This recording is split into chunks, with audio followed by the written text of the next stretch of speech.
In your packet are the minutes from the last meeting. And any edits or corrections? Mr. Chair, Curtis would move to approve the minutes. Moved by Curtis. Is there a second? Second. Any opposed? Hearing none, motion passed. Introductions this morning. Do we have any introductions?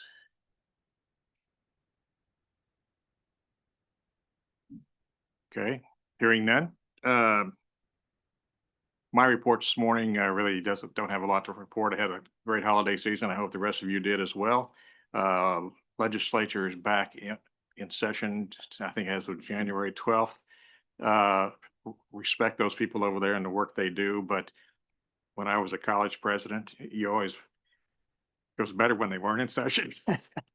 And so this year, when they're talking about cuts and so forth, back in as TNEA or TEA, I'm kind of got that same feeling I used to have as a college president. Okay, what are they going to do to us? So, but I do have respect for all those people over there and what they do. Are there any reports from other TEA members?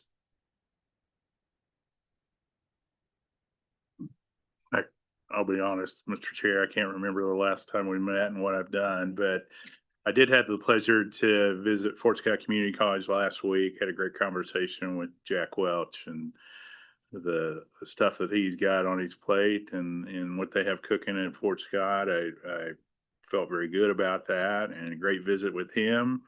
Also, if I remember right, I was invited to Emporia State University in an announcement with articulation agreements with the community colleges, all community colleges. It was great to see all the presidents and vice presidents of academic affair and everyone there, but a very unique, obviously unique for Kansas, but a unique across the United States with the articulation agreement that was formed. That's it. Any other reports from members? And good morning. Oh, my apologies. I'll cede it to whomever is speaking and I'll speak after that.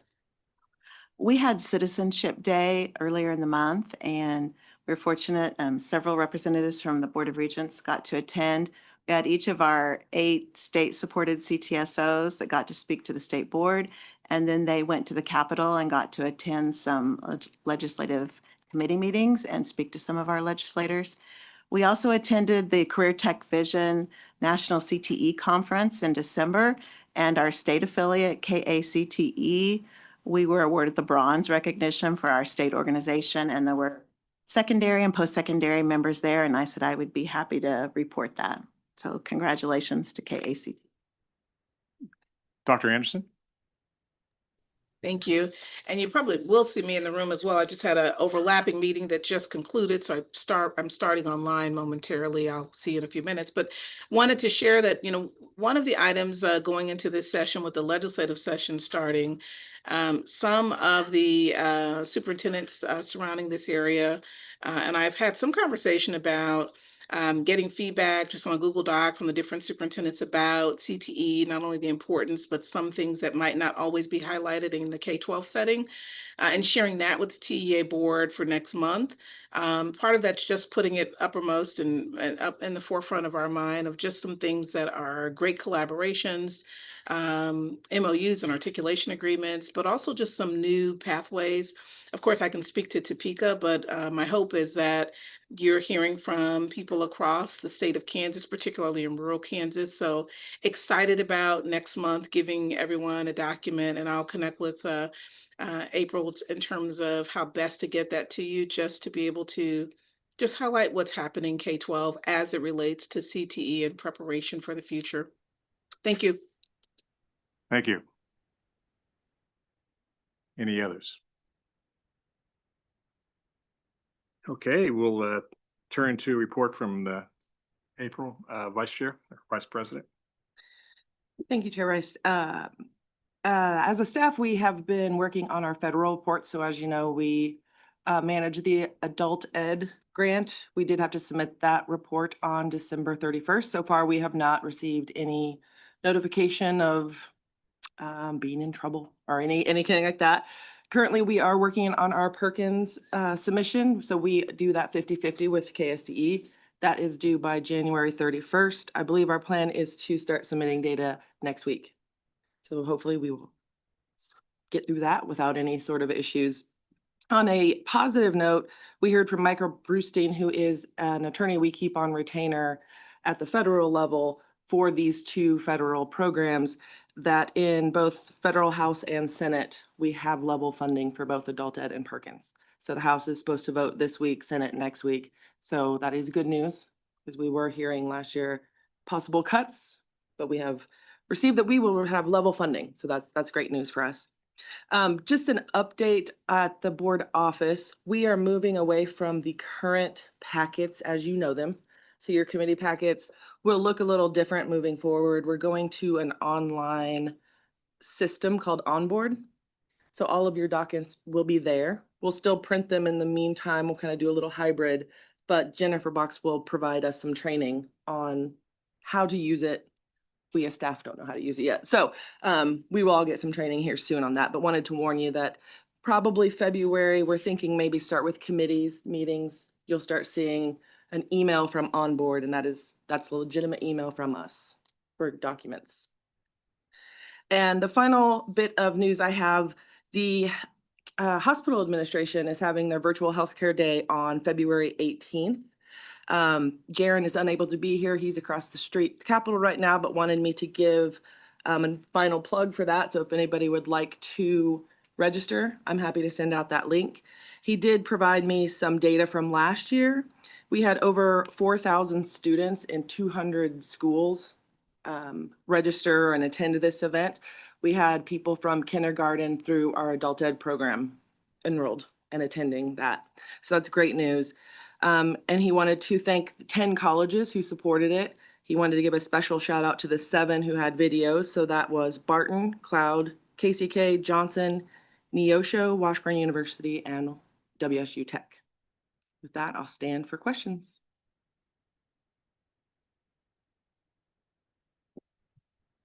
Any questions for April? I'd like to recognize President Noachian from Cloud County to give us a community college report.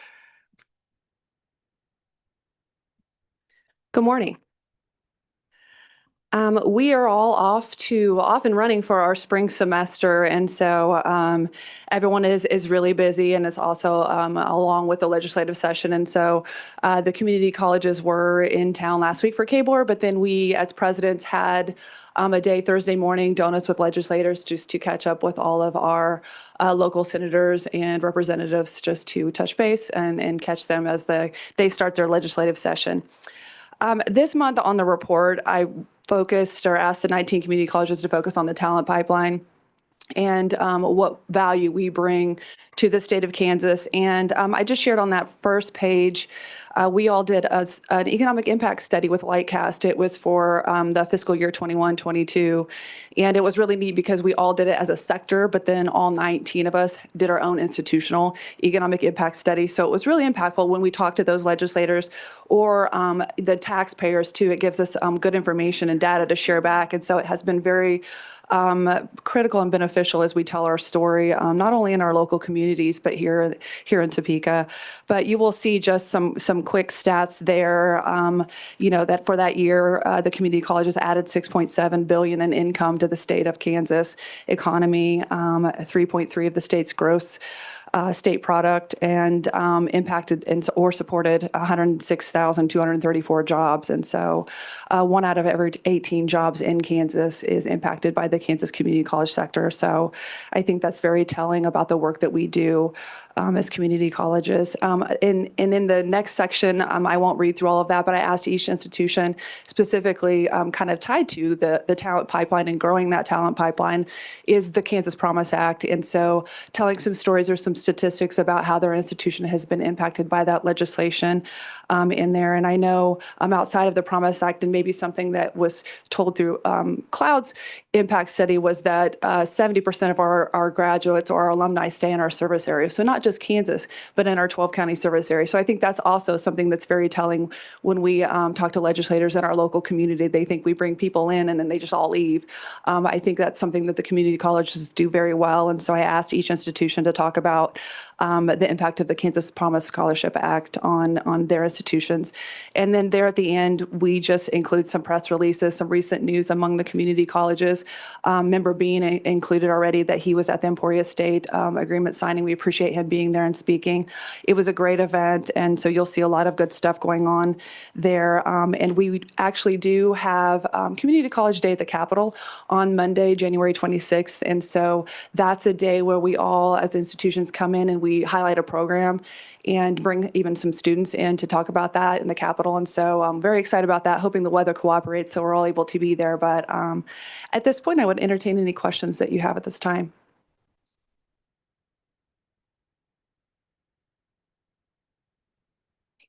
Thank you. Good, thank you. Next up, for the technical colleges, President Nichols. Good morning, members. I'm happy to be here on behalf of the Kansas Technical Colleges.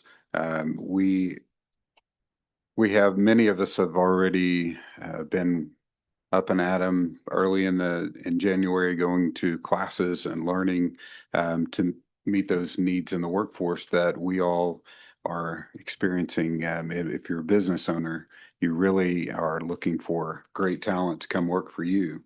So we focused our efforts this entire year on meeting the goals for the Board of Regents. A couple of things throughout our report, we focused a lot on success, and this particular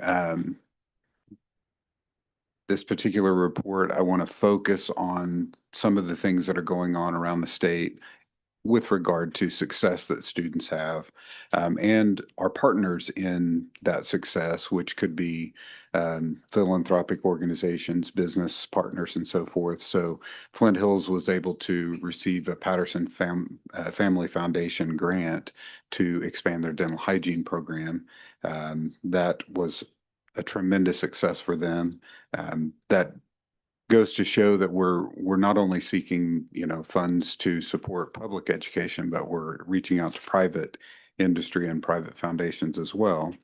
We mentioned last time we met that there were 5 technical colleges named among the Aspen 200.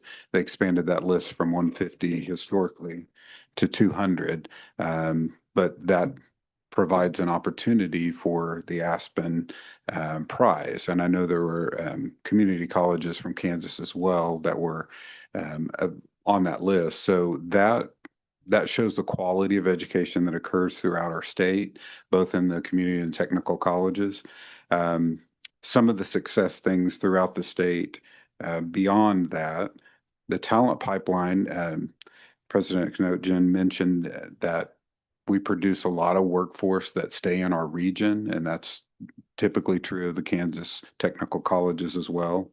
Our high school students do extremely well in the technical programs that we offer. Most of them are 90% or higher, are successful in their coursework. 92% of Excellence ETE students earned an A, B, or C at Salina Tech, but overall, that number is higher for the system, the technical college system. Part of that is it's a struggle to when you're a high school student and you're learning something that you have no framework, you're learning hands-on things like that. That's a challenge to learn in a different mode. Some are more successful that way, so that really is a benefit to the system. Workforce. As we put the graduates out into the workforce, 86.7% according to the KTIP report, received, high percentage of in-state workers, 86.7%, according to KTIP. We also have 5 of the 7 producing greater than 90% job placement in Kansas. That means most of our students are not leaving Kansas, which is an important thing here, but also across the street. We have over 59% of our students who declare a major at Kansas Technical Colleges graduate. Not everybody does graduate, we know that, but more than 71% of our concentrators graduate in their chosen field. So those are things that we're doing system-wide that are very valuable to generating that workforce. The KTIP report was very positive for the Kansas Technical Colleges, and that is a report that is generated every year, of course, but it shows how impactful our colleges are in creating that workforce for the next generation. Really some great highlights that are occurring in a few places. WSU Tech exceeded over 3,500 high school students in enrollments in their Jump, Start, and Excel and CTE programs. That's really impacting their region. I know Washburn Tech hosted, this was kind of cool, as a former, I wasn't a scout master, but I was the institutional representative that supported the scouts, but Washburn Tech held a scouting merit badge day, and dozens of scouts from 4 different states came in. And people may not value or may not realize the value of what scouting does for young people. It is an amazing, it's a self-discipline approach. You've got to do it. You know, you have somebody to help you along the way, but it's up to you. If you want that next level, if you're, you know, if you're in the younger group, if you're Webelow, you've got the arrow of light. You've got to go do it. You've got to do those things. But if you want that Eagle Scout badge, you got to do it. And it's really cool when you have people that are interested in those kind of things, and the colleges and being able to help them along the way. So really kind of a cool connection there for Washburn Tech. I would be happy to answer any question. I could go all day with what we're doing, but I know we have things to do. So if you do have any questions, I'd be happy to entertain them. Well, maybe. Push hard. There we go. I'm just curious on the statistic that you quoted, the 59% of students who declare a major. Is that if they graduate with a 2-year degree? Like if they veer off, get certificates, decide not to complete that, this is just for like the 2-year completion? So it could be a certificate. These in particular, students who declare majors at the Kansas Technical Colleges, we would count them if they had a certificate declaration. Okay. But it has to be at least a 1-year certificate, so 2 semesters. Not everybody is going to get a full Associate of Applied Science degree from our colleges. We always use the example of welder. If they have the skill set to go out and get a job in welding, that may just require their certificate versus the Associate of Applied Science. But if you're a registered nurse, you're going to have to get that Associate of Applied Science degree. So it requires a little bit more in terms of the general ed courses. But some people leave our places before they get a certificate and they go to work. That's kind of it's good, but it's bad at the same time. It's good that they're going out and making an impact in the workforce, but sometimes they have the skill set they need to be successful before they complete that certificate or associate degree. So not everybody is going to be retained until they finish their program. Okay, perfect. Thank you so much. You're welcome. Any other questions for Dr. Nick or President Nichols? Thank you. Thanks, Greg.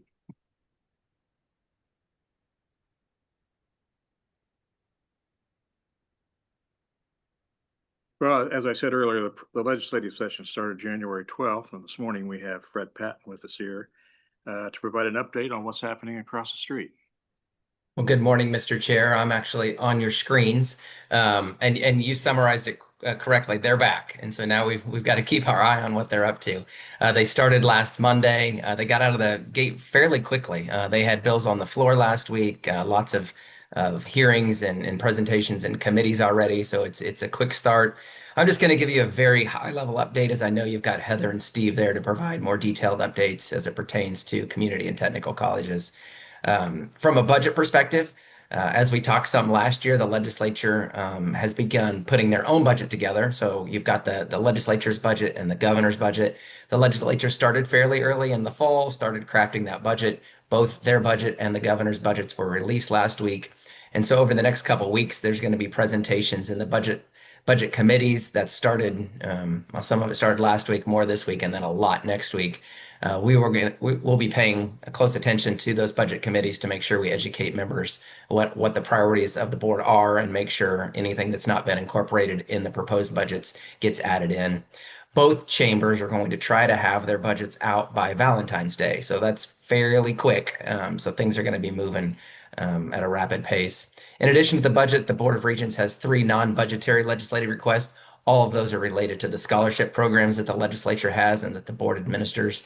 Those bills were introduced. A couple of them get hearings next week. Other than that, we're just tracking bills as they're introduced. Every day, new bills are requested, introduced in the chambers, and we're just keeping an eye on what's coming, making sure that anything's harmful we can chime in on, and anything that we think is beneficial we try to get on board and support. So that's where things are at a high level. Any questions for me?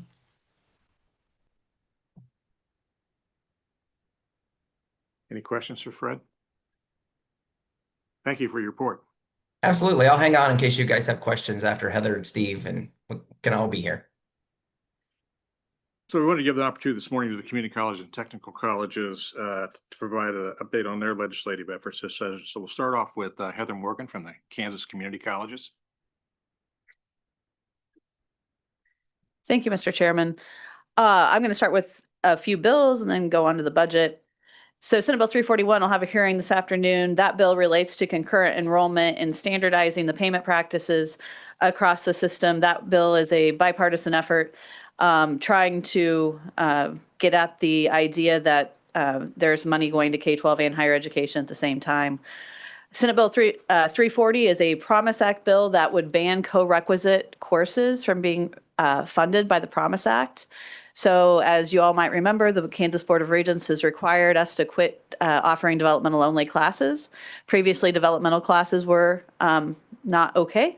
Now co-requisite courses are not okay. The functional impact of that bill means that the 5-hour Comp 1 class Comp 1 with review may not be scholarship eligible now for the whole 5 hours, not just the 3 previous hours, which would have been developmental that would not have been allowed. That'll have a hearing in 2 weeks in the Senate Education Committee. Also, there is a bill, Senate Bill 343, which ties state funding for programs to, I'm going to use this in the broadest sense possible, the big beautiful bill, not directly to the negotiated rulemaking that's been happening federally related to the transparency and the gainful employment. And so I've gotten a lot of emails and text messages from other lobbyists wanting to know if their occupations are in or out of the bill, would be funded or unfunded. My answer is I'm not sure. So we'll continue to watch that bill and make sure that if the policy position of the state is going to be that if it is federally disallowed for funding, that the state funding be disallowed, we need to make sure that we're getting them properly tethered together to the correct law going forward. There is a bill, Senate Bill 334, which has a companion bill, House Bill 2392, that has to do with nursing workforce and nursing education. Essentially, it would allow colleges to hire nursing instructors that have slightly less education than is required by the Board of Nursing today. It is a permissive bill. It is not a requirement bill. We are not weighing in on the bill, but I know that there are, I've gotten emails from people today wanting to know where we are on that bill. Very, very important. The community and technical college tax credits, which were enacted a few years ago, expire this year. We have to pass an extension. We're working with the House tax chair to get a bill introduced and to make sure that we can extend those tax credits for capital improvement projects at the community and technical colleges. There are multiple DEI and course content bills that are out there that would require colleges to not require students to take a DEI related course unless they were majoring in DEI. One of them specifically states education, nursing, things like that. And so we'll be watching those bills as they come up to make sure they don't have any unintended consequences. You may have paid attention, there's some K-12 cell phone bans, which are pretty controversial, bills moving through the process. We've been watching, we testified in opposition of a bill moving all school board, community college, and some other local elections to even numbered years. So there would be no elections on odd numbered years. Our concern is some people who just got elected might have to serve another year, not for which they did not volunteer. And also there's some concern, can you be on the ballot for multiple offices at one time? So we have city commissioners who also serve as community college trustees or school board members that might also be on the city commission. Just some questions about those sorts of things. Fred mentioned briefly the KBOR bills. KBOR is recommending removing the residency requirement from Promise Act. I'm hearing that there's pretty great concern about doing that. We'll see where that goes. ACT is coming to Kansas in the next couple of weeks to talk about ACT work keys and potentially adopting a model bill that came out of ALEC related to, depending on a K-12 student's work key score, mandating credit for prior learning at the post-secondary level. So if you score very well on work keys, a certain score might translate into an actual college credit hour. I just got an email about that this morning. There is a bill that would extend the K-12 finance formula for 2 years. That's not going to be tackled this session, just to extend it to give more time for thoughtful consideration on that. In terms of the budget, the governor's budget included $16 million new for higher education, $8 million of it for the community and technical colleges that was split between Senate Bill 155 tiered and non-tiered funding, as well as the blueprint for literacy. The governor's budget is the governor's budget. The legislature has their own budget. In the legislative budget that was introduced, all reappropriations were lapsed, which means taken away, cut. So the Kansas Promise Scholarship had an $8 million reappropriation. That is now zero. And so there are some concerns about making sure that we get the right number reappropriated so that the Promise Scholarship can continue to operate how it needs to operate. There were a lot of scholarship dollars that were in that lapsed category. Also, the bill as introduced does not include most of the funding for the community and technical colleges other than tiered, non-tiered, and Senate Bill 155. Community colleges are advocating to be flat from last year, so the $14.3 million for business and industry, $10.5 million for student success, the $12.4 million for capital outlay, the $7 million for the college operating grant, and then the additional money we will need for tiered and non-tiered next year based upon the courses we delivered last year using the 3-year rolling average is $8.9 million. So we're asking that for $8.9 million be new. And then the Senate Bill 155 changes that you all have adopted, as well as some that will be legislatively adopted, limiting the courses to juniors and seniors, will result in a savings. I think that is all I have to say, and I'm happy to stand for questions. Any questions for Heather? Bit of a question and a comment. You know, what I'm hearing, and I said it at the very beginning in terms of the comment about really advocating for K-12. You know, one time we had a marketing group and really making sure that K-12 speaks to the importance of CTE after K-12, but also during that time period. So you spoke about several areas. What I'm hearing, and I presume you're hearing the same from superintendents at least across the state, and maybe from other areas you're hearing it regarding concerns about the Promise Act and concerns about funding and future funding impacting K-12 and kids not being able to finish currently, and just the impact of how kids complete. You know, that level of concern has risen to the degree where I'd like to be able to say, here are some things that we as a community can do from a school standpoint, whether it's, you mentioned the hearing in 2 weeks, whether it's writing or, you know, giving some testimony from schools about the importance. And then, of course, other areas like cosmetology that aren't funded anymore, you know, how to help these kids get finished. That's at least what I'm hearing. And I guess that's in alignment with the funding comments that you've made that are of concern. Can you offer some thoughts from a school standpoint, superintendent, CTE directors? And again, we're collecting before the Valentine's Day timeframe, just all the things that high schools and community colleges do in concert with one another. So So we'll be sharing that with the appropriate folks, but can you offer some thoughts in terms of things that could be done to advocate from our different areas across the state of Kansas?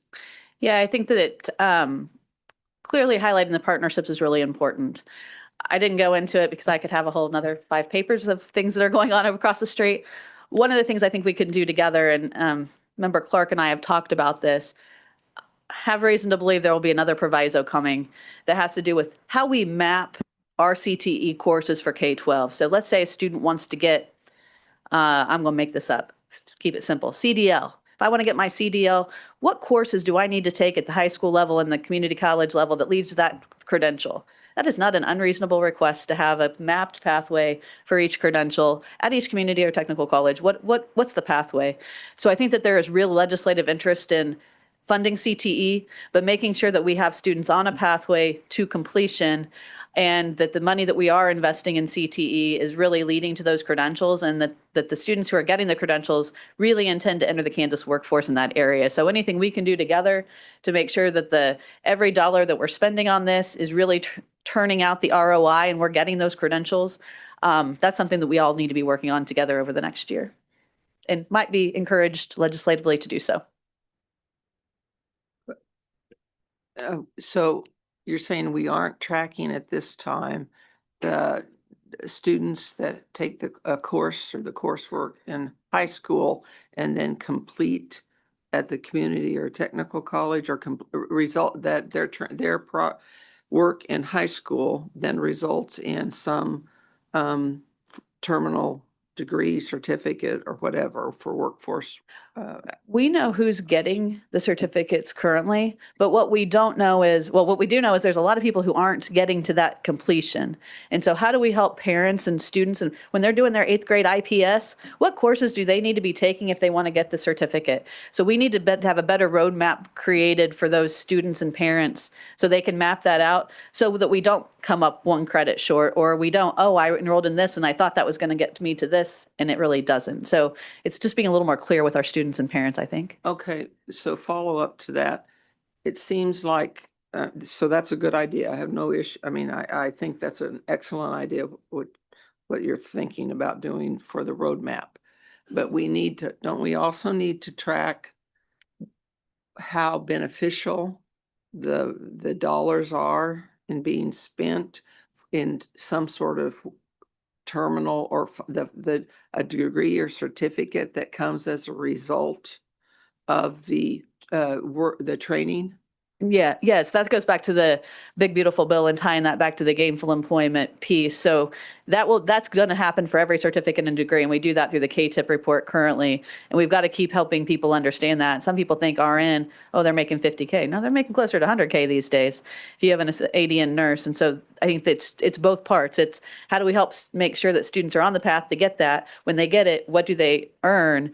And really helping everybody be more educated about that, because there's still a lot of urban legends out there about what CTE programs really mean. Yeah, so that's the educational part, is the pathway or the coursework. The success ratio, or the success or the return on investment, is the data at the end. Yeah. So that's what we both, Yeah. so we're collecting, or our goal is to collect and report both. We look forward to working with you, the legislature, our K-12 partners, to make sure we've got the best of all of those things so we can tell the story. So Ms. Morgan, and I certainly, if you and Member Clark end up working in concert in some way, I'd certainly want to offer up the CTE folks on the Topeka side.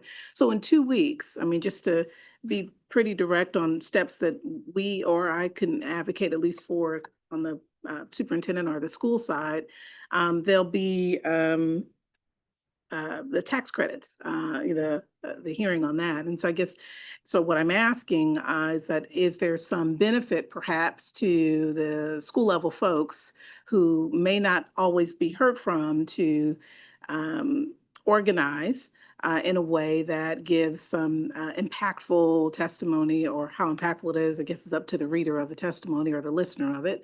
But perhaps outside of this, is if there's some benefit to provide support that makes sense, that's targeted to particular legislators regarding that, regarding the scholarships that are no longer eligible. I mean, these things all have a direct impact on our young people that are graduating. In fact, we have mid-year graduation next week in Topeka Public Schools. And this is the conversation. What's next for these young people? And with the legislative session opening up now, I guess what I offer is support in galvanizing in a way that might be meaningful. And maybe that's a conversation for outside of here, but that is just one example. The tax credits is one that's of concern for us and many other schools across the state. Yeah, I appreciate that. And I think anyone who cares deeply about these things should always weigh in, not assume that our legislators know that they care deeply, because sometimes people just have a lot of things on their plate. So thank you for that. Member Clark? So a couple of months ago, we brought a template for a program of study and we shared it out, and I sent a copy to April and staff. But thinking about the educational piece, since each of our colleges have different certificates, Cert A, B, C, and different, that may not lead to a credential tied to that specific coursework, but providing that information as far as, so we've been looking at a lot of the research showing that if students have that information in a high quality program of study laid out in high school, that they're about 13 percentage points more likely to graduate and go on. So I think we'd certainly like to be a part of that. And I think that'd be really helpful, as we spoke about a couple months ago, in preparing that. We have a reserve grant out now because it does take a lot to have high schools create that with their partner community or technical college. And they'll be presenting that at the February conference the first week of February. So we'll try to get you some of that information and share that. I'm thinking there's going to be some K-12 legislative encouragement on this same pathway.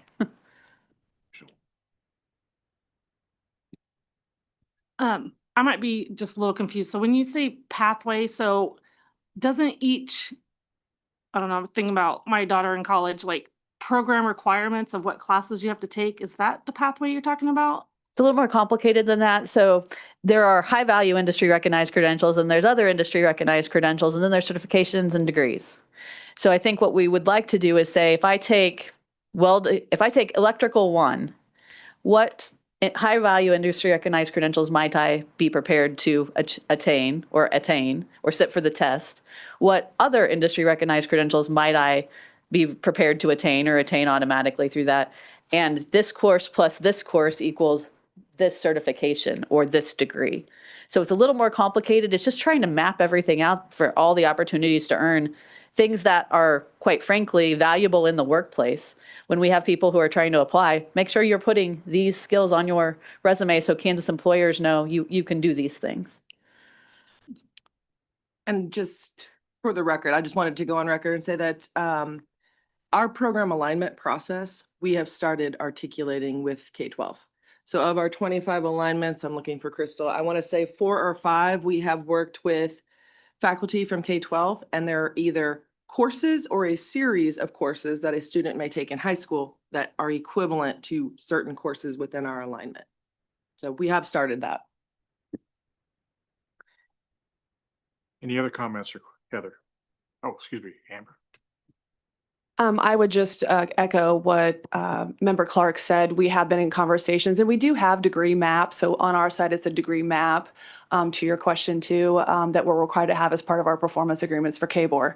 The thing that we really have found that we need to improve upon is the high schools have their pathways, and so their students are able to look at our certificates and different things. We have our lists of eligible courses and all of that, but we as colleges need to do a better job of making sure that those maps match the pathways, and those students see very clearly from the beginning. And I think even just from a community college perspective, I can only speak for myself, but I think tracking those students in high school, they're earning more and more credits, making sure that advising on our part is matching up, and so that we're watching those students. You're 3 hours from having this certificate, and I think that's something we could be better on the college side of that. And I think those maps will certainly help with that, matching our degree maps with the high school pathways, if that makes sense.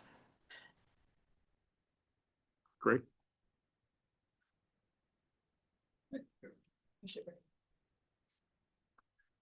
Okay.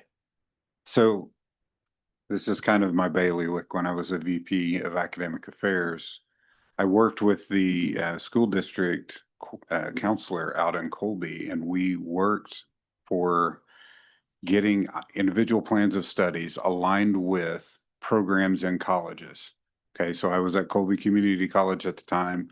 Joni Clark-Weicker was, she's retired now, but was the counselor, and we co-presented throughout the state at a couple of different places because this is hard for high school counselors who are not trained in career counseling. If they're trained in the social emotional part, typically that's probably the propensity. But it's harder for them without the training. So we tried to make it as usable as possible, starting with their 9th grade year and 8th graders, trying to make sure they have that information ahead of time. If you want to be in healthcare, you need to take these courses while you're in high school to prepare you for the nursing courses or CNA and CMA, those kind of things. So it's been around. It's challenging it was challenging when I was at Colby because we had 90, 89, 88 or 89, 90 some programs. Not every program was going to be easily mapped. But the technical programs, when I got to Salina Tech, that's what we did with our community, southeast of Saline, El Saline, that's where we started, USD 305, Salina Schools. We started making those IPSs and tracking with their counselors so that that became an easier thing for them to do. You've got a sheet that says, if you want to be a commercial truck driver, what do you need to do?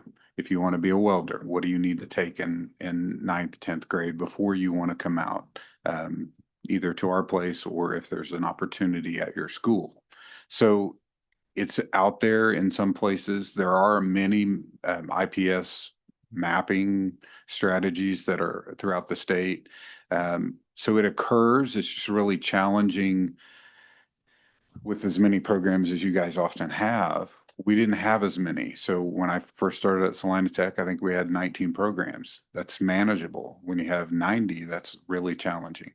But you got to, you know, they're working on it. I know they've gotten a lot of those out of the way, but that's what that pathway you're talking about it means different things to K-12 than it does to higher ed. For us, you're right, and that's what President Knudsen was talking about. We've got coursework. Yeah, we've got it all mapped out. But how do you get to that point where you can take that course?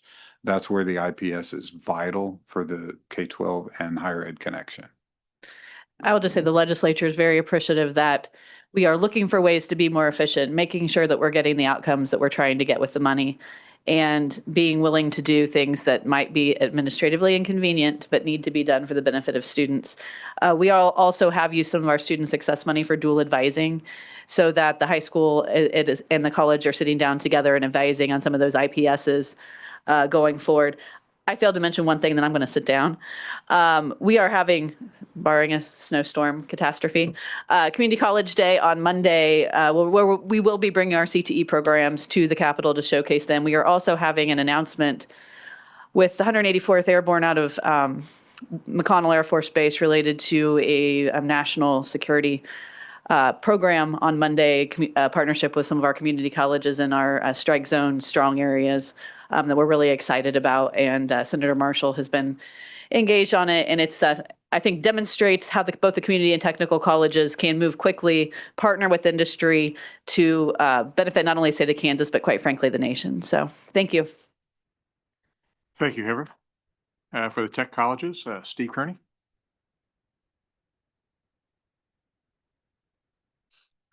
Chairman, members, good morning. Steve Kearney on behalf of the Kansas Technical Colleges. I appreciate the opportunity to be here.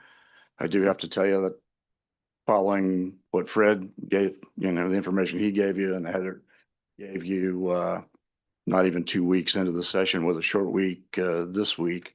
I don't know how much backfilling I have to do on all of that.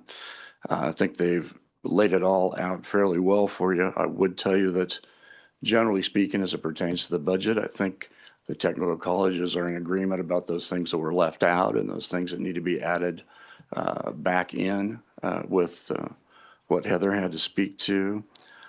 One thing that, didn't get covered, and just for filler, so I've got something to say, is, we keep hearing, just as far as the budget goes, we keep hearing from leadership that they're looking to cut the budget about $200 million. An additional 200 over last year. But I think if you look at what that means to the entire budget, right, that's not necessarily a big burden for higher ed, et cetera, if you run that out proportionally over whatever, a $12 billion state general fund budget. It's not gobs, but we are in an election year.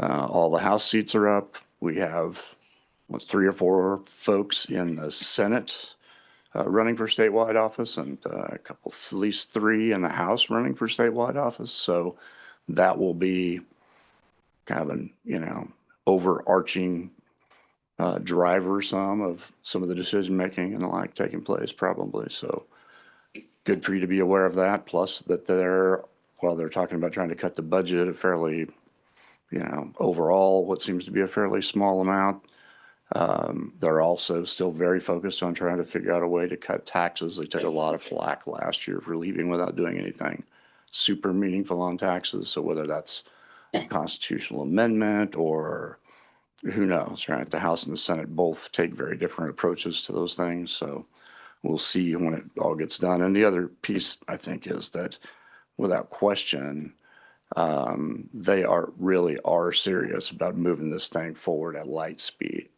And even I feel like even more so than last year. So just be aware this is going to be happening fast. And if you blink, you're likely going to miss something. So really, that's what I've got. Be happy to answer any questions or.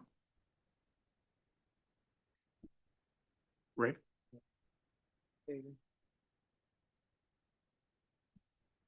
Just very hard. I hit it. You're on now, Ray. I'm a tech ed person. Hey, I remember sitting up there and it's like, geez. So does light speed, should we be bothered and concerned when we hear light speed going on with legislators? I think it should raise your level of vigilance. There isn't going to be much time if something's missed to recover, so to speak. There won't be a lot of time to run around and try to correct mistakes that get made and things. When they've ostensibly shortened so if you think about traditionally prior to last year, the legislature would go until first adjournment was typically like the first Friday in April and then break for a couple, 3 weeks, get the consensus revenue estimates, having passed a budget, right? Then come back, adjust it in an omnibus bill at the end of April. They will be done with the veto session before the consensus revenue estimates, or they'll be done close to the end of March. I mean, done. Right. So it's on a fast trajectory. There's no question. So I think vigilance is going to be the name of the game. Any other comments? Thank you, Steve. My pleasure. Thank you. Moving on to the consent agenda, it appears we have 4 items from the Technical and Curriculum Committee. Committee Chair Bean, could you provide us any information on those items? I would love to. I want to give everyone a little bit of background. Both these items were approved out of committee, but one of the comments coming out of the committee was to provide a little bit of background on these 2 particular programs of WSU Tech's heavy equipment operation and masonry construction. So April, on my history lesson here, if I miss something, you may have to chime in, but we'll take a little trip down to Southeast Kansas with Southeast Kansas Career and Technical Education Center, which is located in Pittsburg, Kansas, serves multiple school districts down in that area, and actually a very nice facility on the north end of Pittsburgh, closer to Frontenac.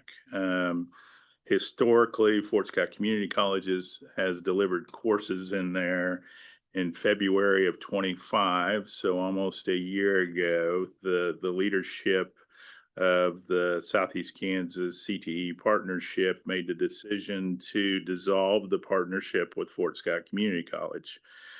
During that time, the programs offered at that center were serving about 200 students. So think about February 25, 200 students possibly in limbo.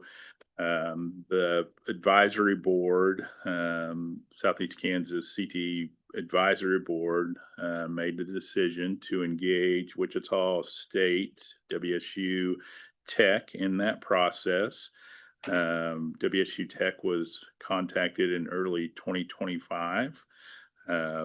By April 2025, WSU Tech had made a decision to move forward to assist, not only to assist these 200 students, but also serve the schools within that district.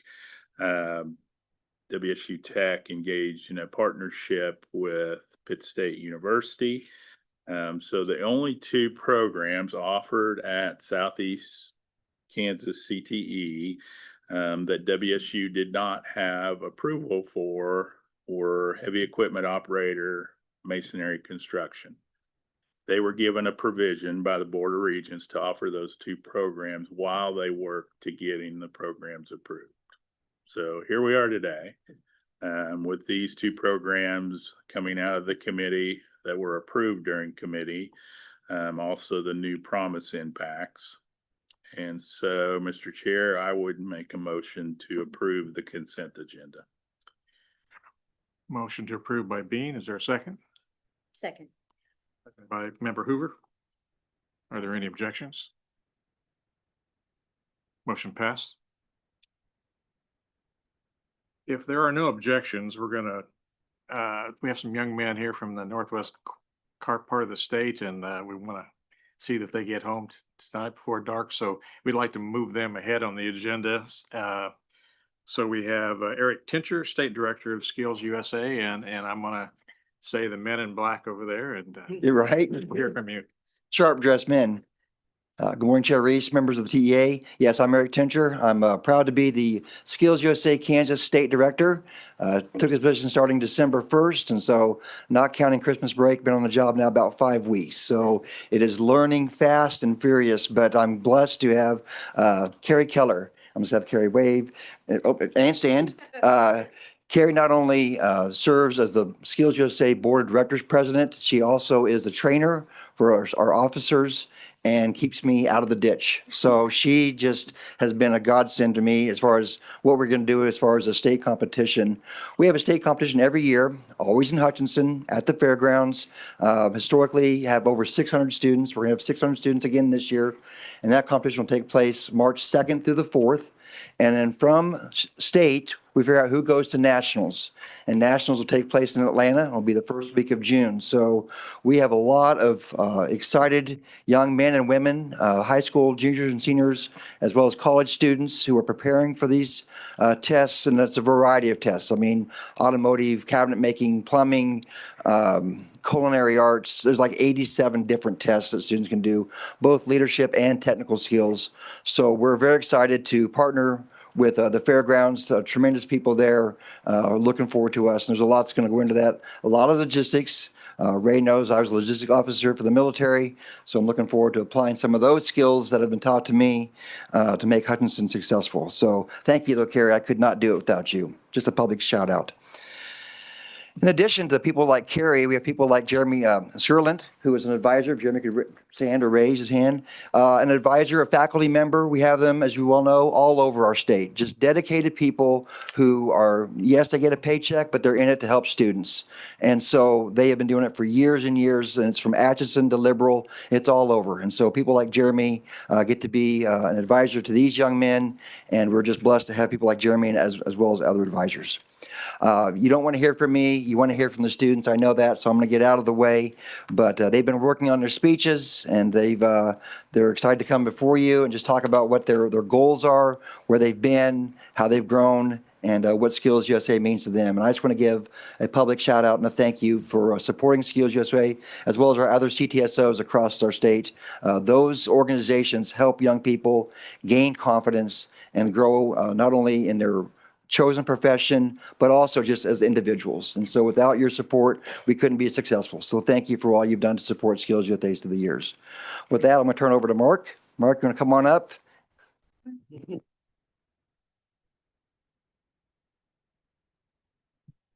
Good morning, members of the board. My name is Mark Jensen. I'm the historian for Skills USA Kansas.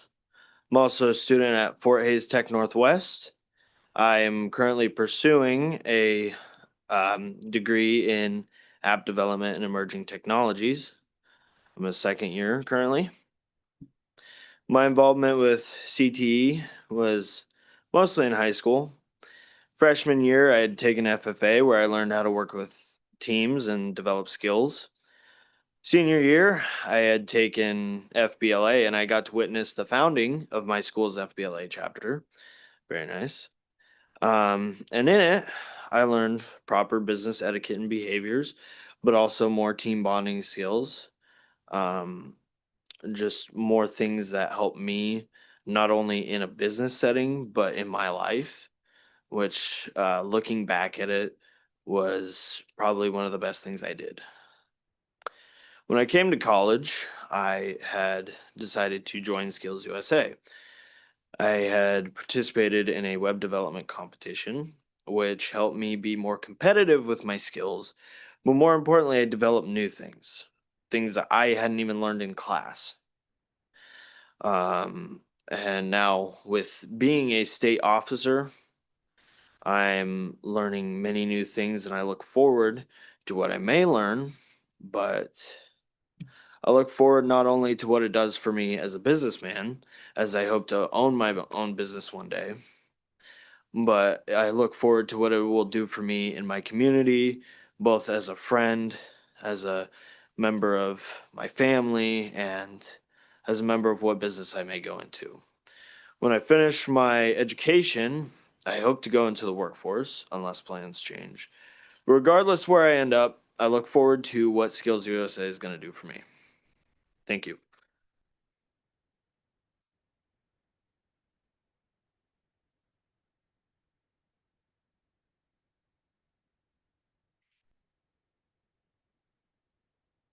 Good morning, board and everybody. How's everybody doing? My name is Harlan Tassi, and I am the treasurer for Skills USA Kansas.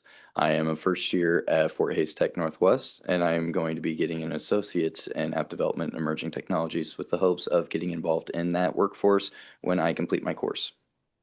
Career and technical education has been pretty important in shaping who I am. I was involved in a lot of Jobs for America's Graduates, or JAG-K, JAG-K, Kansas, and it helped me develop leadership skills and getting really involved with my community, which then allowed me to become far more responsible and develop teamwork habits and teamwork skills, along with bolstering my communication and responsibility for work and keeping organized.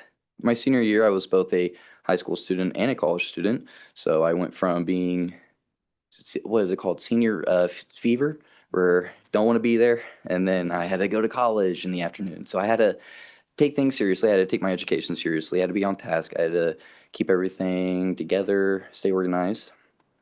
And during that senior year, which was also the first year of college, I got involved with Skills USA. I was told it was kind of like JAG, but more career focused and like what you want to do, your trades and whatnot. And I was like, all right, sounds pretty cool. I'll join. I got told to go compete in the web design competition. So I was like, why not? I went and competed for the high school division, which is, what is that called? What is the high school part called? Just secondary. Okay, just secondary then. And competed, and with a lot of dedication, hard work, I ended up passing and got gold, and I had the privilege to compete at nationals in Atlanta, which, whew, that was something. During that time, I had to seriously work under pressure. It just, everything just for my group just didn't go super smoothly, so we had to adapt. We had to adapt, overcome, and push forward. During my time in Skills and JAG, I have developed a lot of real life application skills that I am using in real life. So like, I'm working well with others. I'm a fast food employee, so I'm at Subway making your sandwich. I gotta be able to work well with you. I gotta be able to talk to you. I gotta be able to look you in the face. And especially when we get super rushed, I gotta be able to work well under that pressure. And competing at nationals definitely helped that. And being a Skills USA treasurer, all these skills carry over to that. So like working with money and doing count at the end of the night because I work night shifts. I had to do count. I got to count the register. Well, as treasurer, I got to make sure my money's right. I got to make sure my money's right. Otherwise, my manager's going to kill me. My money's not right for state. That lady's going to kill me. But overall, CTE has helped me become a stronger leader, a better communicator, and a better hardworking individual overall. And eventually, I hope to own my own business and succeed in the real world and in my community, and hopefully be able to get back to such a great organization that's given so much to me. Thank you so much.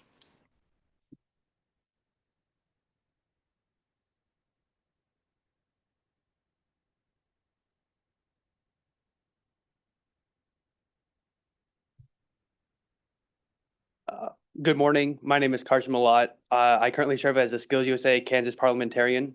I currently attend Fort Hays Tech Northwest, where I will graduate this spring with an associate's in app development and emerging technologies. After that, I plan to get a job as a website, Android, or iOS developer. Career and Technical Education, or CTE, has been a major part of getting me to where I am today. I was first introduced to CTE in several of my high school classes. I helped work on several projects and fundraisers that taught me important skills like teamwork and leadership. When I went to college, I was able to put those skills to work. Our class has several projects given to us by clients throughout the year. Those projects require me to work with and also lead the teams. My future career also needs me to know how to plan and organize. Those projects have given me several opportunities to learn how to plan efficiently. And also, my college program has taught me everything I know about app development. I would not have any of the skills that I have today if it had not been for my CTE classes. The skills that I have learned, teamwork, leadership, job-specific skills, and planning and organizing are all key parts of the Skills USA framework. The Skills USA framework teaches you those skills and many, many more. As my time in the state as a state officer, I had to learn I became a better speaker. I became more professional, and I've just been more confident.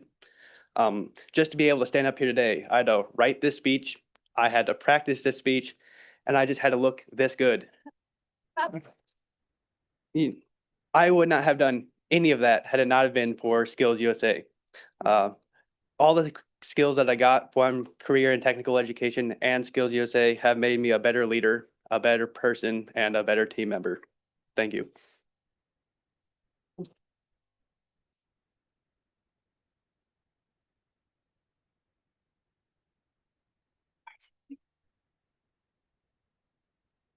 Good morning. My name is David Thompson. I serve as the Post-Secondary Vice President for Skills USA Kansas. And today I'd like to share how Career and Technical Education and Skills USA has shaped my professional journey. My path started long before high school. In elementary school, monthly STEM activities in engineering and coding sparked a curiosity that drove me to explore computers, retro technology, and online coding tutorials.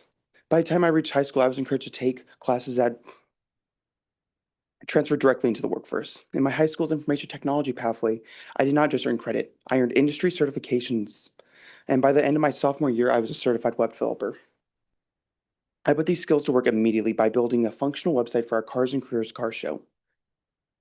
This handled everything from information about the event to attendee registration. During my junior year, I joined our Beak Squad, which is our student-ran IT help desk. This apprenticeship gave me the experience and the ability to work alongside IT professionals, providing hands-on technical support and customer service to students and staff. I also had the chance to work on high-level STEM projects, including refurbishing laptops and building an augmented reality sand table. By my senior year, I was an intern at our JSTOR, our student-led merchandise store. There I learned how to operate industrial manufacturing machinery while building a store's website and integrated inventory management system. Today, I continue my journey at Fort Hays Tech Northwest in the Application Development and Emerging Technologies program. I am currently working on real client projects, including one for the Trejo County Sheriff's Office, where we used advanced tools like React and Next.js. This project has been a significant challenge. We've had to navigate disorganized legacy code and unrefined AI content from previous years. However, we have persevered and delivered a professional-grade project featuring a custom backend that allows the Sheriff's Office to change the website without ever changing any of the code. While my time in Skills USA has been relatively short, the impact has been profound. This organization has taught me essential leadership skills, professional networking, and the etiquette required to succeed in the industry. Beyond technical training, Skills USA has given me a community of like-minded peers who strive for excellency. It has challenged me to step out of the server room and onto the podium, finding my voice as a leader. It has shown me that being a pro isn't just about what you know, it's about how you carry yourself and how you serve your community. I look forward to competing and demonstrating skills I have learned from CTE and Skills USA on the big stage. Thank you for your time.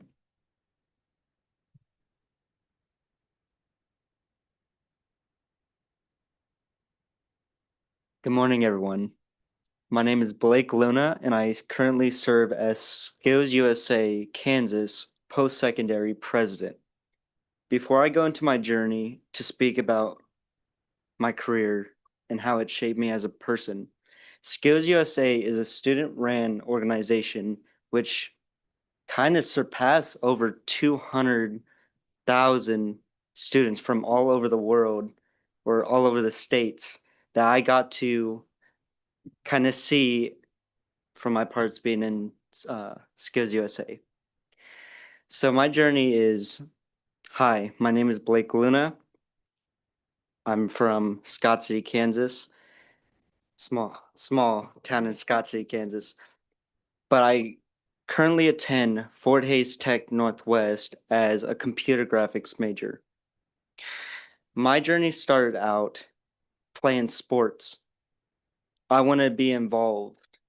I want to be a part of the team, which then led me to not grow as an individual, but work with others. And that led me to get confidence in myself. But then something sparked the back of my mind. Why isn't I getting pictures taken or videos? And I seen everybody on social media getting looks, getting offers from different colleges. Darn, I wish I was that person. But then I made a change.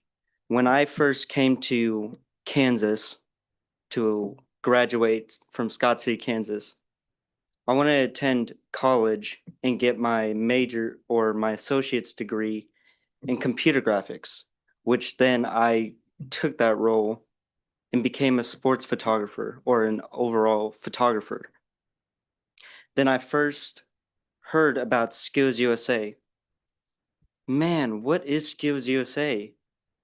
But during a meeting within Skills USA or at the college, and I heard about this organization, I looked around the room.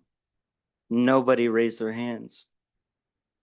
I took that initiative and took that bold move that nobody else had the confidence to do. Raised my hand.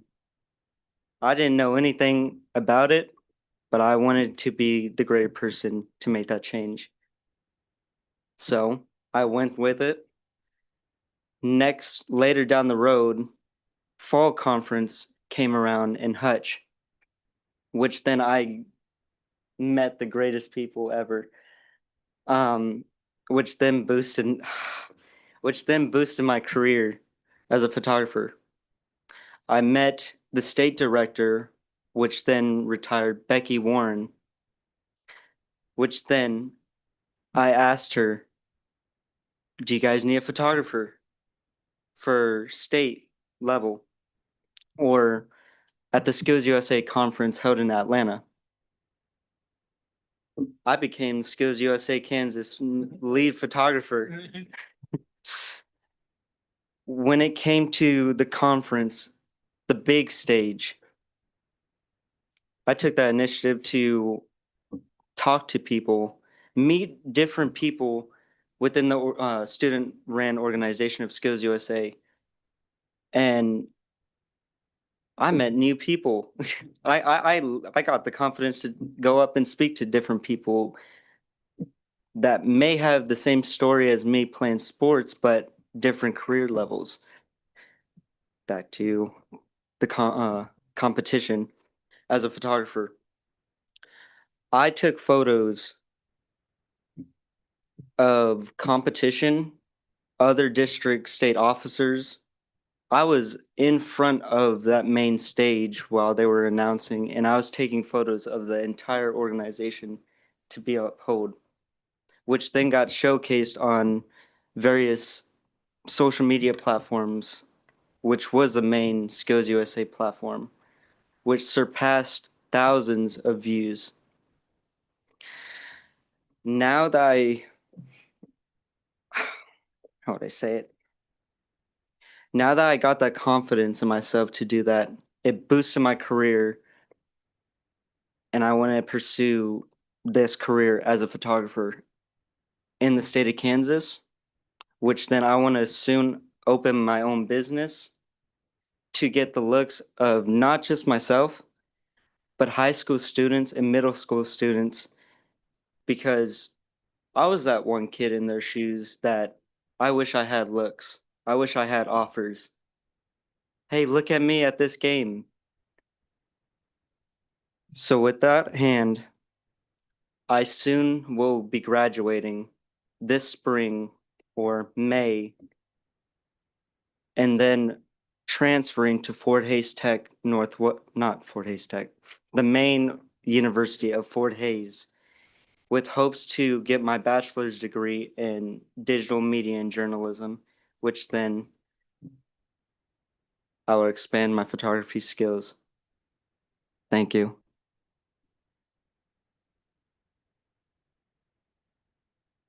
Just real quick, it's not always easy for some people. I was born, my mother laughed with the gift of gab, so it's not hard for me to come to the microphone, but for some people, speaking in public is very challenging for them. So I just want to give a shout out to these young men. Great job. But yes. One thing that Blake didn't get a chance to mention about Atlanta and the national competition is that there's over 15,000 students who compete at nationals. I mean, Skills USA is a big, and I mean big deal across our nation. So we're very excited to represent Kansas. We're excited about the state competition here in Hutchinson. And then these young men plus others are going to go on to Atlanta, and we're going to do, we're going to be number one. That's our goal. We're going to be the best in the nation, right? Right, Hector? Always number one in everything we do. So again, thank you for supporting Skills USA. And I don't know if you have any questions, but we'd be happy to answer them. I do have one question. What kind of activities as a group will you do, or individually, will you do this spring, or events you'll attend to promote Skills USA in Kansas? So for my Skills USA competition, I'll be performing in IoT, which is information and technology. So it's like my competition, I'll go out and I'll set up like a smart home and like do like a bunch of IT stuff, setting up computers and stuff for my competition. I look forward to doing that in a couple weeks, actually. Yeah.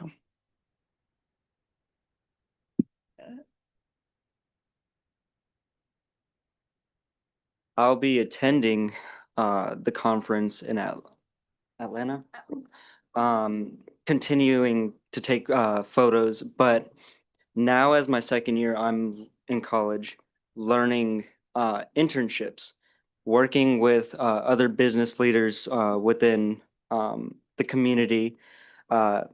This summer, I will be working with a couple filming a wedding. Another, I will be shooting a grand opening for a fitness center in Colby coming up before it graduates or before it opens in February. Yeah, so. So as an officer team, they will go to nationals and they represent the state of Kansas at like the delegate sessions with all the other states and territories. And so they help make the Skills USA Constitution and changes. They also help pick the national officers during that time as our delegate representatives.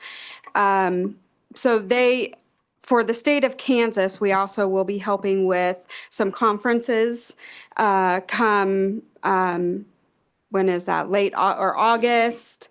And so it's the KACT conference and. Yes, so this summer, the CTSOs had the opportunity to have a booth at our KSDE annual conference, Great Ideas Conference, so they could talk to school representatives about what opportunities do CTSOs provide at our summer conference. Our state officers get the opportunity to announce the awards that the educators, CTE educators have received, as well as announce the sessions and help with check-in. Yes. So thinking about how it's promoted. Speaking to the state board is always a highlight, and then again, Citizenship Day. Yes. And our officers, business and industry are our judges at our state conference. And that is our backbone of Skills USA is business and industry partners.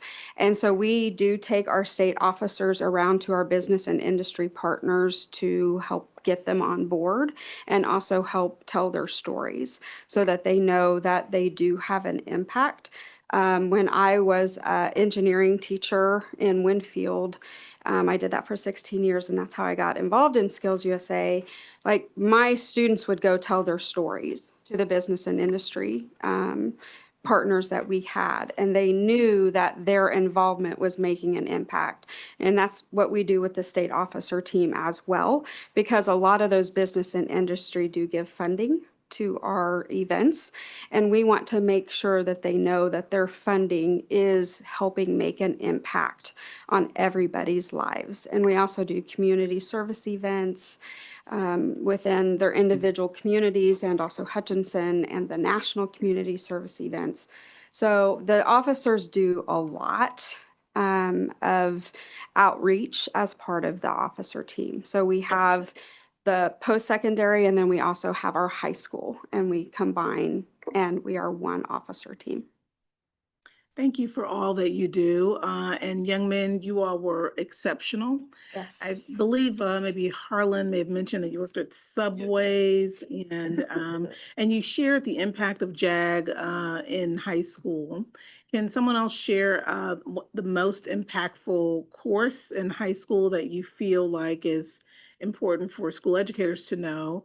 So just one or two people to come to the microphone. Yes, sir. So I think the biggest thing that impacted me in my high school journey was the ability to do apprenticeships and internships, giving me that like hands-on experience with real industry professionals, because that did make a lot of like room for me, like it impacted me a lot being able to work and get experience with these industry professionals, kind of having role models, teaching me things that are like actual knowledge and not just sitting in a classroom and doing that. I think so internships and like apprenticeships through CTE is probably the biggest impact that has on me. Thank you. Hmm? Thank you. Mr. Jensen? So for me, I think the most impactful course, like school course, would have been STEM, because in high school I took 2 years of it because I enjoyed it so much and it was very hands-on. And now at the college, I am currently the president of our robotics club. I think STEM really helped me kind of get the feel for that. But more importantly, it impacted me because that's something I want to pursue. And that was my great leap forward. Thank you. Thank you both on the project-based learning, internships, and STEM. Again, you all are just exceptional, and so excited that you're representing Kansas. Thank you. Thank you. One last thing. So some of these men have never been to our Capitol. And so with your permission, we're going to exit the meeting, let you folks solve the world's problems here. And we're going to take a tour of the Capitol and show them our beautiful building there. So thank you again for this opportunity. Greatly appreciate it. Thank you. I must just share that Cloud County Community Colleges has 2 IT positions open right now, and one of those is a web developer. And so Eric knows how to get a hold of me. I'm Amber, I'm the president. And so you guys did an incredible job. So, and I also am going to be reaching out to President Isabel. So. Thank you. Okay. That way. Yes. Okay, we'll jump back to the beginning of the discussion agenda, and we'll start off with a report on state calculated share of instructional cost model by Vice President Frisbee.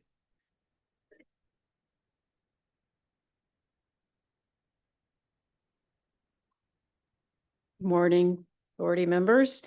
Thank you for the opportunity to be here today. I do have a PowerPoint. This is not, I want to reassure the committee members who sat through this with me 2 weeks ago. This is not the entirety of the presentation I went through with them. But I do want to reference the issue paper in your material starting on page 24. This is the standard calculation that we do each year for determining the amounts of state aid for the coming fiscal year for the community and technical colleges. And this is solely for the purpose of tiered and non-tiered funding. So although we use these calculations, the same model for the Excel and CTE, that is for a different day. Today, we're talking solely about what's sometimes referred to as Senate Bill 143 students. So just a brief refresher there. So we have two sides of the ledger in our accounting world. So you have expenses and you have how do you finance those expenses. So on the expense side, we calculate the institution's costs at the course level. For tiered courses, there are 4 elements to that pie chart. Some of it is blocked out, but it is the instructor costs, the instructional support costs, the institutional support costs, and the extraordinary costs that are there for tiered or technical courses. Of course, for the non-tiered courses, it is just the 3 elements in blue: the instructor, instructional support, the institutional support. On the revenue side of the ledger, then, the cost model, as it was determined by the agreement back in 2012-ish, when this was all first developed, the community college students who are from within the college's in-district, their taxing district, it is a third, a third, a third. So the revenue is attributable to a third of the student, a third of the property tax, and a third to the state. For community college out-district students and for all the technical college students, it's 1/3 student, 2/3 state. And then just to reference again, the same model is used for Excel and CTE secondary students, and that is 100% state. And for AY 2025 enrollment data, looking at the number of students who are from within the district or from outside the district, for the community colleges, then you can see how those dollars aggregate for the calculated costs: $39.9 million for property tax, $85.7 million in tuition, and $131.5 million for state aid. And then on the technical colleges, it is the pure 2/3 state, 1/3 tuition. Of course, this is for both tiered and non-tiered combined. And just looking at the non-tiered courses, so that is the bulk of what our system delivers. For those non-tiered courses, the instructor rate takes up roughly half. For a 3-hour credit course, it's $241 a credit hour. You take that times 3, $723 is generated in costs, which $357 is attributable to the instructor, so their salary and benefits, $165 for instructional support, and $201 for institutional support. So you can think of those sections, those pieces of the pie, those overhead costs that you have to run the campus, all those associated administrative costs that everybody has. And again, so of the entirety of the student credit hours delivered in AY 2025, 770,000 of them were for non-tiered courses, and those costs cumulatively come to $97.4 million. But that is not the amount of state aid that the colleges would receive for fiscal year 2027, and we'll cover that in a moment.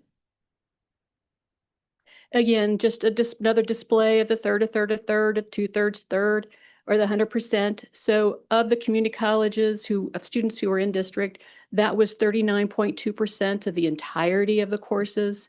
Community colleges, out-district students, that was 44.5%. All technical college delivered, that is 16.3%. So we're going to get into a little bit more of the detail for AY 2025 here in a moment. So of the entirety of the courses that were delivered, community colleges delivered 83.7% of the total credit hour production. So that is tiered and non-tiered together. And so that's 1,090,738.5 total credit hours. So 912,000 were attributable to the community colleges and 120,000 for the technical colleges. The middle pie chart there is just looking at tiered versus non-tiered credit hour production. So non-tiered courses that I mentioned earlier, that is 770,000 credit hours versus 320,000 for non-tiered, for the tiered, sorry. And then looking at just the tiered credit hour production, the community colleges delivered 68.8% of the entirety of the tiered credit hour production. Again, this does not include Excel and CTE. Technical colleges delivered 31%. Looking at just the community colleges then for who was in district versus out district in total, just over half of the students were from outside the taxing district. If you exclude Johnson County Community College from that calculation, that grows to 66%. So there were 912,000 total credit hours delivered in AY 2025 by the community colleges. And of that, Johnson County Community College alone generated 28.4% of the total. So I thought it would be helpful to see the distinction there without Johnson County, because they do tend to distort because they are so large. In this chart, we just array each community college by the degree to which they are delivering technical courses. So Hutchinson Community College delivers the most as a share of their overall total for technical courses. They are 1/3 technical and 2/3 non-technical. And then you see the whole array over to Allen County, which delivers 12% of its credit hours last year, which were technical. Same for the tech colleges then. Salina Tech delivered the most tiered courses, the most non-tiered courses in their delivery of credit hours, and then Washburn Tech being the lowest in the delivery of non-tiered courses at only 16%. The share of the credit hours that are delivered to high school students continues to grow. So again, this is outside of the Excel and CTE. This is looking at the share of credit hours that are delivered by the colleges to our high school students. And so you see over time, the share of those credit hours delivered to high school students has grown for our community colleges to 20%. And for our technical colleges, it has grown. The little display there is blocked. I think it's just under 40%. Okay. So getting then to the meat of where we're here today, and there is a table again attached to your issue paper. Just a refresher for memory's sake. A few years ago, there was an agreement that the prior process of applying legislative budget provisos to the tiered and non-tiered funding, where we essentially held each of the colleges flat from year to year. We didn't really fund the colleges according to their enrollments. We just basically held everybody's state aid essentially flat for many years. And every one of those years, we had a gap in state funding. The legislature did not fully fund the cost model calculations for the state aid share for those years. Back in 2022, the legislature moved us away from that model to then putting us on a 3-year path to recenter state aid so that we started adopting the cost model, and we have been there since. So in year 1, which was fiscal year 2023, they gave us enough state funding to cover everybody's costs according to state aid, holding everybody harmless. So if you would have received less funding in state share, you were held flat. In year 2, there was a 50% hold harmless. And then in year 3, which was fiscal year 2025, we had the first year of full adoption of the cost model. Now in each of those years and still since then, we are adopting a 3-year rolling average for those cost calculations. So last year, which for the 25 session, they approved a budget for 2026. This year, we are wanting them to adopt a budget for fiscal year 2027. So the table with the yellow striping in front of you shows each college's state aid calculations for the 3 fiscal years, academic year 23, 24, and 25, which are averaged to arrive at the amount that they would receive if there's full funding in fiscal year 2027, which would total $71.7 million. That is $5.3 million higher than we have been appropriated for fiscal year 26. So we are asking the legislature to fully fund the model as they have been in recent years. So we are seeking funding, initial funding of the $5.3 million. This is for the tiered courses. And when you apply the same methodology for the non-tiered courses in green, You have the 3 years of the calculated state share, varying from 88.7 million up to 97.5 million. The 3-year average then is 91, essentially 92 million. And our allocation in 26 to fully fund the model for this year, which we did, was 88.4 million. So we do need $3.6 million added to the budget for the non-tiered courses, and we are asking the legislature to add that funding. As it stands right now, the state budget process that has come from the legislature does not include those amounts. The governor herself, this is noted on the bottom of page 24, she did not elect to fully fund these amounts. Instead, she gave just under half of the amounts. She also added, we did request some funding for next year for Excel and CTE. So when she added in her budget funding for the 3 programs together, she said, instead of 16 point some billion dollars, you're going to get 8 million. You get 8 million across those 3. So she prorated everything down just under half. That's the governor's budget. That is something the legislature will consider, but we will be advocating with the legislature for the full funding for all 3 programs. So that was a lot of information there. Hope that was helpful. Of course, there's always information on our website. I like to highlight our KEDS enrollment information has been updated on our self-reporting tool. You can go on our website under system data and download any number of things from our website to help you understand the data that we have available. With that, Mr. Chairman, I'd be happy to stand for questions. Questions for Vice President Frisbee?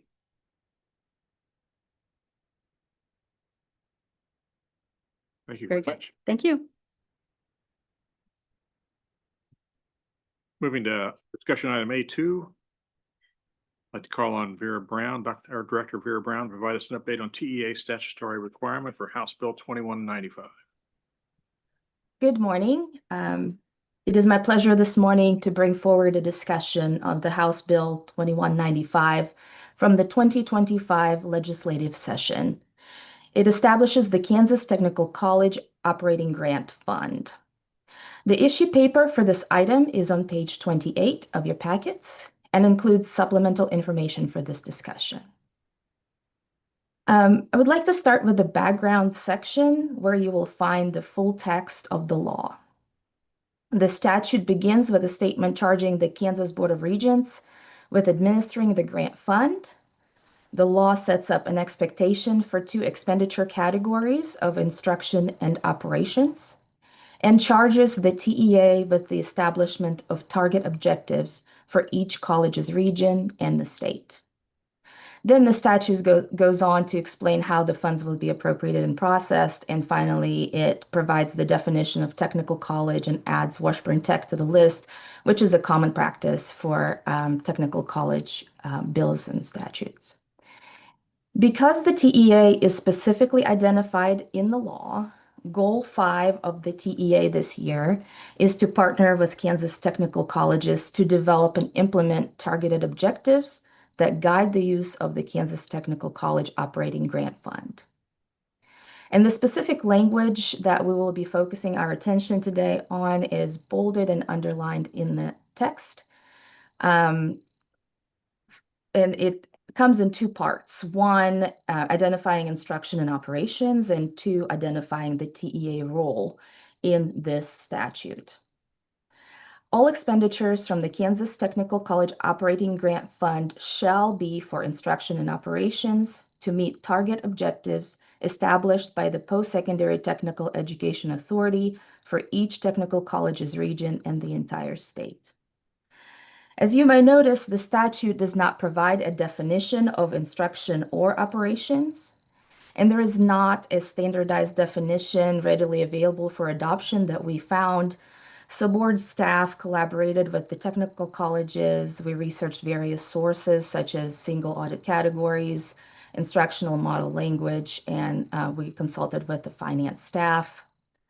And we are proposing definitions based on our research of the following. We will start with instruction, and instructional costs are costs related to expenses that directly support the core mission of teaching, including salaries, benefits, departmental expenses, academic programs such as classroom resources, materials, lab supplies, remedial and tutorial instruction costs, technical instruction, continuing education, and any expense that is incurred for organized instructional activities.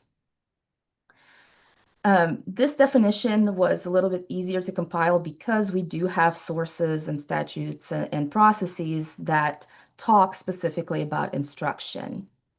A more challenging definition was the operations definition, since it may or may not include certain costs depending on the approach. And during the development of the Budget and Finance Committee meeting packet, the originally proposed definition, which was very specific to categories, was updated to a more open definition to account for the needs and challenges in the field. In your issue paper, we left the original definition with a strike through for your reference. And the updated definition reads as operational costs are administrative and infrastructure expenses necessary for the college's functionality, but are not directly tied to teaching. These include administration, student services, instructional support functions, auxiliary enterprises, facilities, and buildings. And I would like to take a moment and pause here if you have any questions about the definitions section of the law that needs attention. Any questions for Director Brown? Yeah, this is Ray. I'm just curious. Remind me again how you arrived at the definition for operations. What process did you go through? We started with consulting with our finance staff. We did some online research of various statutes and laws with different organizations, iPads, all kinds of sources. We could not necessarily land on one that was very specific or helpful. So we reached out to our technical college representatives, and Greg, if you want to speak to that. And together have worked out the definition that made sense for the variety of needs and expenditures that would be covered for the operations. Great.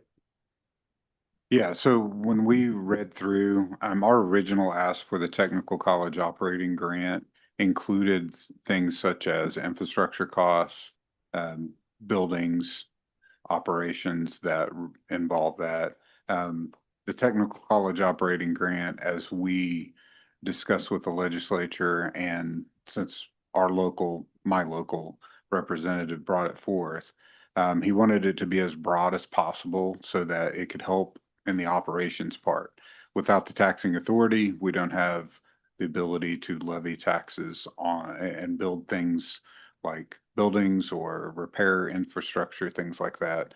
So when we asked for the tech college operating grant, it was with the intent to see what we could do to grow our colleges in the ways that colleges grow. We felt like in the original, I think the KBOR staff did a wonderful job. You're trying to catch a balloon in the air and trying to really, home in on the specifics. But when we reviewed that, we felt like that wasn't really giving the full intent of what the original intent of the technical college operating grant was. So we asked that it not exclude capital expenditures, because that's exactly why we asked for the grant to be funded from the state legislature. So we had discussions with them. They were very amenable to working out a useful, broad enough, but not so broad that it included things that would probably bring light to some things that we don't necessarily want to, things that we have to report on. So we certainly are going to provide that information so that we have that paper trail that we asked the legislature for. So that was the give and take, the communication. They did a great job of listening to our feedback. So that's why you have the modification. I appreciate the work that's gone into this, and I think it's will document the process and make people more accountable, I think. And maybe this is a question I shouldn't ask, but have there been issues in the past in using this money? No, to be very specific, one of the things that was questionable for me, even though we do have a few technical colleges that have sports, it allowed use for sports in the original definition, and we didn't feel like that was something we wanted to leave in there, because that's not what we originally asked for it. So the operations of a college include things like renovating, building, things like that. If you look at capital outlay, it's very prescriptive. It's renovating and building and furnishing equipment or buildings for your programs. So we didn't want that part to be left out, but we did want to honestly leave out some of those other things that I know the legislature would look at and go, why in the world would you take this grant and do that with it? So we didn't want to leave that part in there. Okay. Other questions for Director Brown? So We, so sorry. go ahead. We would like to address also the second part of the statute, which sets up the TEA with the responsibility to establish target objectives for each technical college's region and the entire state. And because the need of each institution and their region may vary, it may be beneficial to provide an opportunity for each institution to present their planned activities and measurable objectives individually to the Budget and Finance Committee and then the full TEA. At the end of the issue paper on page 29, you will find a proposed timeline for the process. So starting in March 2026, technical colleges would present their proposed objectives and activities with the March Budget and Finance Committee meeting. We assume or hope to hear from 4 colleges, and then in April, the remaining 3 colleges would report. In May, the full authority would review and approve the proposed activities. And then in July, technical colleges would submit their reports. And in August, the Budget and Finance Committee and the full TEA would receive and review the results. And board staff, of course, there are many ways to go about collecting this information and processing this information. We always try to make it easy and streamlined for the colleges to report to us anything that what we need to collect. So we were looking at a table format that would be utilized to collect the information on the activities and results. And of course, that information would be accompanied with a presentation from each individual college as they come up for their presentation to the TEA. We would ask for planned activity and a concise description, which kind of costs it is, instructional or operational, and with the definitions, we would be able to identify that. The budgeted amounts, measurable objectives as the law requires, and then finally measurable results would be filled in August once those results could be seen and measured. I will pause here for questions, and I think we need a vote to move forward with this process so that we can start establishing the timeline and setting up these appointments. Other questions for Dr. Mayor Brown? Not, do we have a motion to approve this timeline and this process? So moved. Moved by Anderson, second. Second. Second. By McColga. All in favor, say aye. Opposed? Motion passed. Thank you, Vera.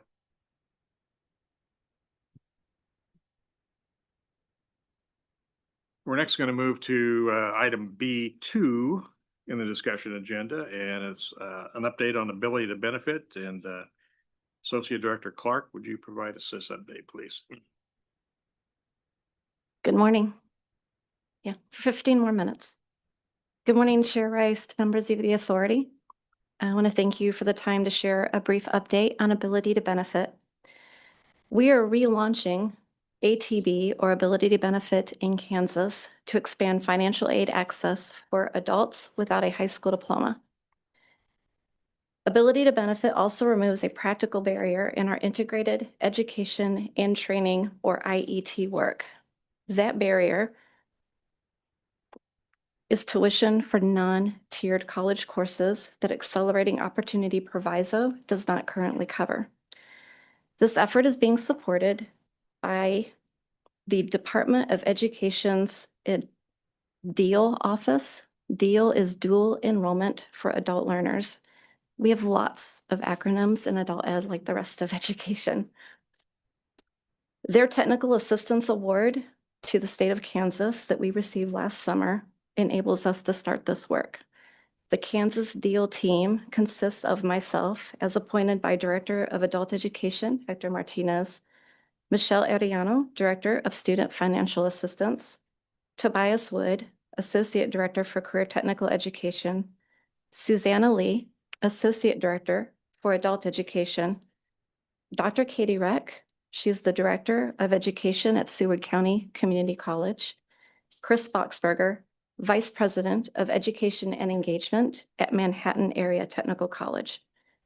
I would like to take a moment to offer my gratitude to these individuals for their time and their leadership.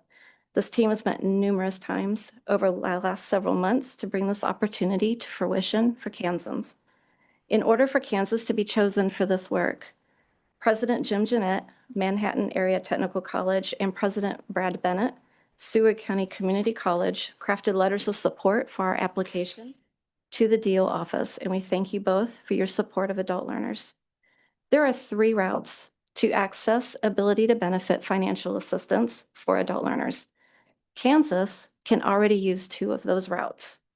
Option 1, scoring at or above a certain level on an approved Ability to Benefit assessment. Option 2, completing 6 credit hours or 225 clock hours of study. The third option, which is what our team is focused on, under Gen 2408, is a state-defined Ability to Benefit process. For nearly 6 months, we have designed processes, developed monitoring instruments, and planned first phase adoption. Seward County Community College will lead implementation among community colleges. Manhattan Area Tech will lead implementation among tech colleges. The Kansas Board of Regents staff is overseeing policy, coordination, and compliance. A state-defined process is important in Kansas as a support for the already successful AOK initiative.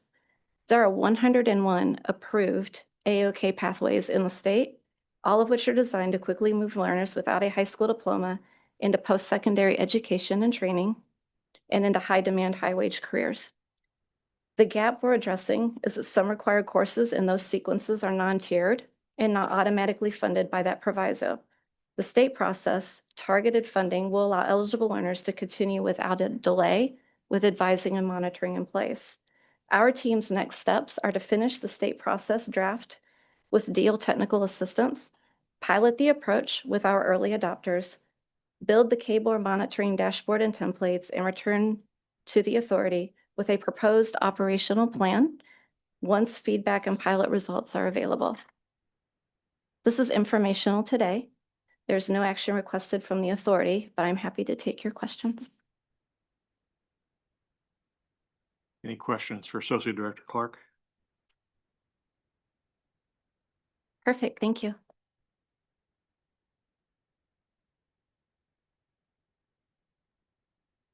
Next on our agenda is a review of the 2027 academic year Excel and CTE fees. TEA members may recall we received an email January 8th from Director Chambers and all the data reported on this collection. Would you please walk us through that, Sharman? Absolutely. Thank you, Mr. Chair. Good morning, everyone. On page 33 in your packet is the issue paper for the AY 2027 Excel and CTE fees. And this is also in reference to TEA goal number 4 for this year. You'll recall that last year after our review, there were some questions about the fees that we were seeing as a TEA group. And so we initiated the Excel and CTE fee task group, which included TEA members and community and technical college presidents to review that process. They made several recommendations to the TEA in May, which were approved. And in alignment with those recommendations, we as KBOR staff provided a webinar on September 10th. We provided the webinar, we recorded that, a PowerPoint reference, and updates to the frequently asked questions, because we did make some adjustments in what we wanted to see in those reports. So institutions were directed to report the full cost of all items that have required fees or costs that a student is going to must have, they need to have to participate in a course or program for Excel and CTE. And those costs should be provided regardless of who is responsible for paying those costs. There's no further reporting of optional fees. We've done that in the past. And of course, the fees submitted must be applicable to the approved list, which is part of your issue paper.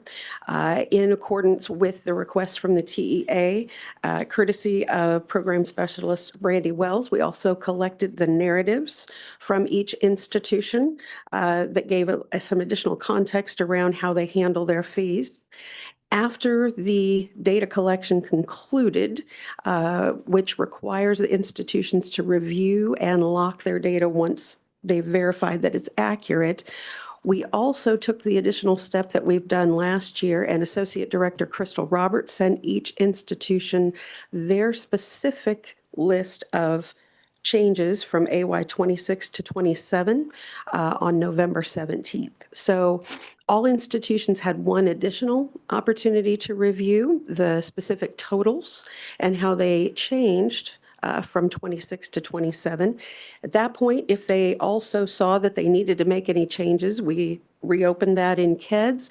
Then we repulled that entire report, which is what you're seeing now. We did have approximately 10 institutions that took advantage of that opportunity and made some changes. And at the end of that, everyone confirmed that their fees were correct, or after the updates were made, they confirmed that those were correct. So you have several sections in your packet as well. And these are, first and foremost, the course and program updates by institution. This particular deck of documentation reflects the changes specifically for academic year 27 that the authority would be taking action on today. This is a course by course and sometimes program by program list of fee adjustments. These may be increases, they may be modifications, they may be additions. Fees that were removed from academic year 26 to 27 are not included in this particular deck of information. To provide that additional context that we've looked at before, the second deck of data is the AY 26 to 27 comparison totals by program and institution. So this shows you by program, each institution that offers that program, and then a total for each award level from 26 and 27, and then the difference that you would see there. One note that I do want to make, I was contacted this week by Cowley Community College, and they wanted to let me know that on page 2 of that particular deck, their SIP code 011002 for their food technology and processing. That does unfortunately reflect duplicate book fees. So those two increases for their Cert A and Cert B are not accurate. There were no increases for that. So that's what we have this year. I would stand for questions. Any questions for Sherman? Just to make sure I'm reading this right, and first of all, thank you for this level. It's excellent as always. On page, well, I guess I'm looking at Washburn Tech and it's desktop publishing. Is it accurate? What's the zip code? And the zip code is oh, wait a minute, let me make sure. The zip code is 10.0303. Okay. I'm with you. Am I reading this correctly to say in 2026 it was 0 and then it went to 295? Is that? That is correct. And what we find oftentimes, there are a number of things that affect that. Sometimes we have found that institutions have realized that they did not submit fees the previous year. There are times when those fees increase because they had to change books or something like that. But yes, you are reading that correctly. The reported fees for academic year 26 were 0, and for 27, they're 295. And that's a bit of an unusual size of a jump. Would that be? And then the school right after that went the opposite direction. Am I right? Butler went from 386. Oh, I'm sorry. Nope, I'm reading that wrong. So, but for Washburn Tech, I guess that $295, would that be unusual to go up for students for $295? Not in the context of all fees. Okay. I have a Um, Similar question. If you look through these, glance through them, and you look at the bigger differences Mhm. that increased, generally it's because they had a 0 in 2026. So, I mean, I don't know, is it a new program or were they just not charging? Or Greg, maybe you have some. All of the above. Yep. If you would look about 5 or 6 lines above, you have a Cert C version and a Cert C version and a Cert A version. Most likely, they have the same fee charge, but if that Cert A is new, or they realized that that charge needed to be on the Cert A to make sure it's appropriately reported, that's probably why you went from 0 to 295. If you look at that one, it went from 325 down to 295. So it's actually a decrease in the fee. But I think they're just trying to make sure they've encompassed that for any level of cert for that same program. Thank you.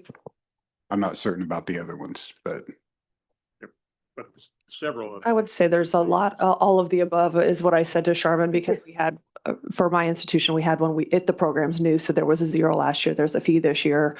And I will just say from a community college perspective, the data that Sharman collected is pretty extensive. So in all of these, she has all of the information as to why that's changed. She's collected it from every single institution. And so she's done an absolute ton of work for this. And so I do appreciate her having that. So she does have it on hand when there are questions like this.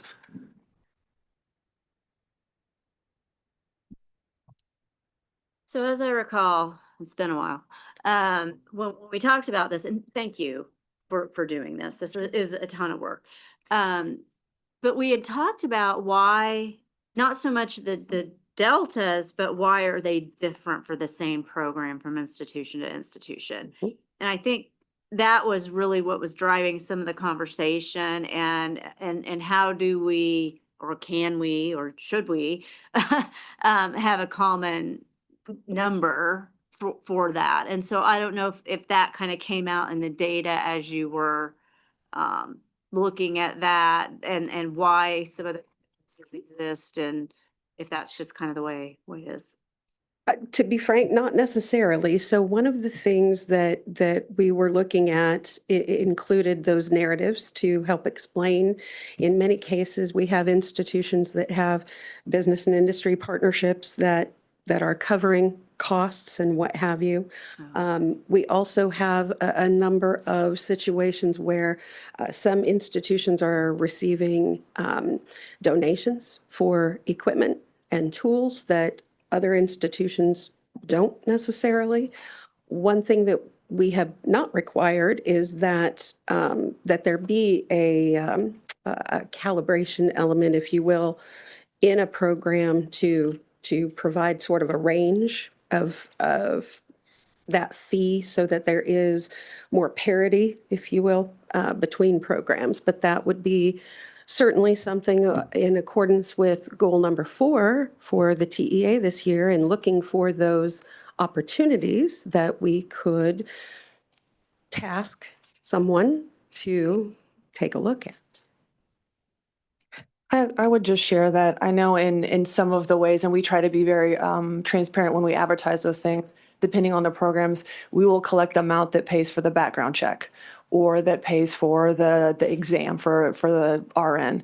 And so we'll collect those up front so that when it's time to go take the test or it's time for that's not a barrier for those students. And so that's a fee we collect up front, or that their financial aid, depending on the situation, is able to be included in there. So we're very transparent when we have those fees, what they're for, what they go to. But not every institution is going to collect that background check money or that nursing exam money up front. And so it's difficult to say, well, there has to be a calibration, or there has to be from that aspect. And also, you know, we all have local boards that set our tuition and fees as well. I would echo that exact sentiment. We've got, for example, a hygiene program. We used to not charge up front the fees for taking the testing. And then we would have students graduate with the program and go, oh no, now I have thousands of dollars in testing that I have to do, and I didn't know that ahead of time. So we want to be transparent with it. I think every college is trying to do the right thing by their students. They may tell them, but not charge that fee and just let them know you're going to have to come up with this later. Or they may try and help package it with financial aid or some kind of package that they can charge this student what their fee actually is going to be. Every college works it a little differently. Got it. If I may ask, just to drill down on that same question, just a little bit further, let's see, the zip code is 19.0708. And thank you for your indulgence. As we think about how do young people afford this, how do families afford some of these and some of the comparisons. I'm looking at Butler and Cloud, and I guess Cowley and Dodge City also fall in that area. And so I just wonder, as an example, Butler, it's over $1,000 for childcare and support services, and the same course is $57 or $100, but it's over $1,000 is just outside of the area where most of the other schools are, although Cowley and Dodge also have over $1,000. So, I greatly appreciate that some of the other costs, like a background check, that's really helpful. And the level of data, I'm always impressed with how much data you can capture when we make these requests. So perhaps just, understanding the rationale, just sitting down with you to say, help me understand that. And maybe it doesn't change, but just having anything that's over $1,000 and then seeing all the other schools that may be anywhere from $50 to $100 to $200, it's just helpful to understand that gap, an equity gap between places. I can just speak for Cloud, but in ours it's new, and so we brought the program back, and so that's why you see 0 the year before and 597 or 594 for 2027. That does include the background check and all the books. One thing that we have at Cloud that I think a lot of institutions do that it's hard to articulate is that we do have, kind of, as Sharma mentioned, we have a scholarship in our foundation that helps students cover those and cover those fees. So I would say the majority of the fees for Cloud, we don't collect because we have those covered in alternative ways. That's not everywhere. So again, it kind of goes back to the point of being transparent about your fees and also that relationship with the high school, so they know, or the parents know that fee might be that, but we have these opportunities through our foundation to cover those fees as well. That's So, helpful. Thank you for explaining why you're much lower than some of the other places. Thank you. And Dr. Anderson, I would also, in the tab preceding that, in the course and program updates by institution, if we hop over to that tab, on the second page, well, technically the third page, on the right-hand side, we can look at Butler's individual fees that were modified this year. Now, again, they may be an addition, they may be a modification, they may be even a reduction from what they were before, but I'm looking at, they have a grouping of courses here right in the middle of the page. They are their CD courses, 222 through 124. These are all textbooks, and my math isn't great, but there's upwards of $800 or so of that 1,000, it looks like, are textbook specific. Again, every institution is working those processes a little differently, so that may account for some of that variance. Sharman, I appreciate the narrative from the institutions, but it still leaves the idea of they report the fees, but some institutions pay, some businesses pay, some schools pay. Really, the only clear one is Coffeyville. I'll pick on Marlon. I've known him a long time. Their foundation, he says, pays it all. So anything that you see from Coffeyville, fees listed, the students don't actually pay that. But the others, maybe some are both or all or part. And so that's a hard thing for me to get my head around, because some of them, if the student had to pay that fee, that's cost prohibitive and probably keeps them from enrolling. Absolutely. But I don't know how to get at that number. It would certainly be a lot of work and probably vary from year to year. I think it's probably worth pointing out too that it's not all at once. So when you see that fee of the $1,000, they're not having to pay that all at once. I know that doesn't make it any easier, but it's by course. But I think there are also some alternatives to look at there too. So we do need to have a motion to approve. Yes, sir. Do I hear a motion to approve? So moved. Moved by Member Hoover. Is that a second? Second by Todd. All in favor, say aye. Okay. Opposed? Motion passes. Sharman, you're up again. Yes, sir. Provide us an update on CTE and Excel and CTE Task Force. That is correct. So starting on page 35 of your agenda, we have the update on the Excel and CTE Task Force been meeting this fall. And this is also in reference to TEA goal number 6. After the October TEA meeting where we discussed the 3 recommendations that were being made, the task force met again on December 10th to recommend standards for policy and procedures for the system. So on your issue paper there, you'll see for the retakes and funding eligibility. The recommendation was for course retakes to not be refunded, if you will, through Excel and CTE. The task force recommended, as far as policy and procedures, that a student is not eligible to retake the same course paid for with Excel and CTE. They'd be required to pay for it on their own should they decide to retake the course.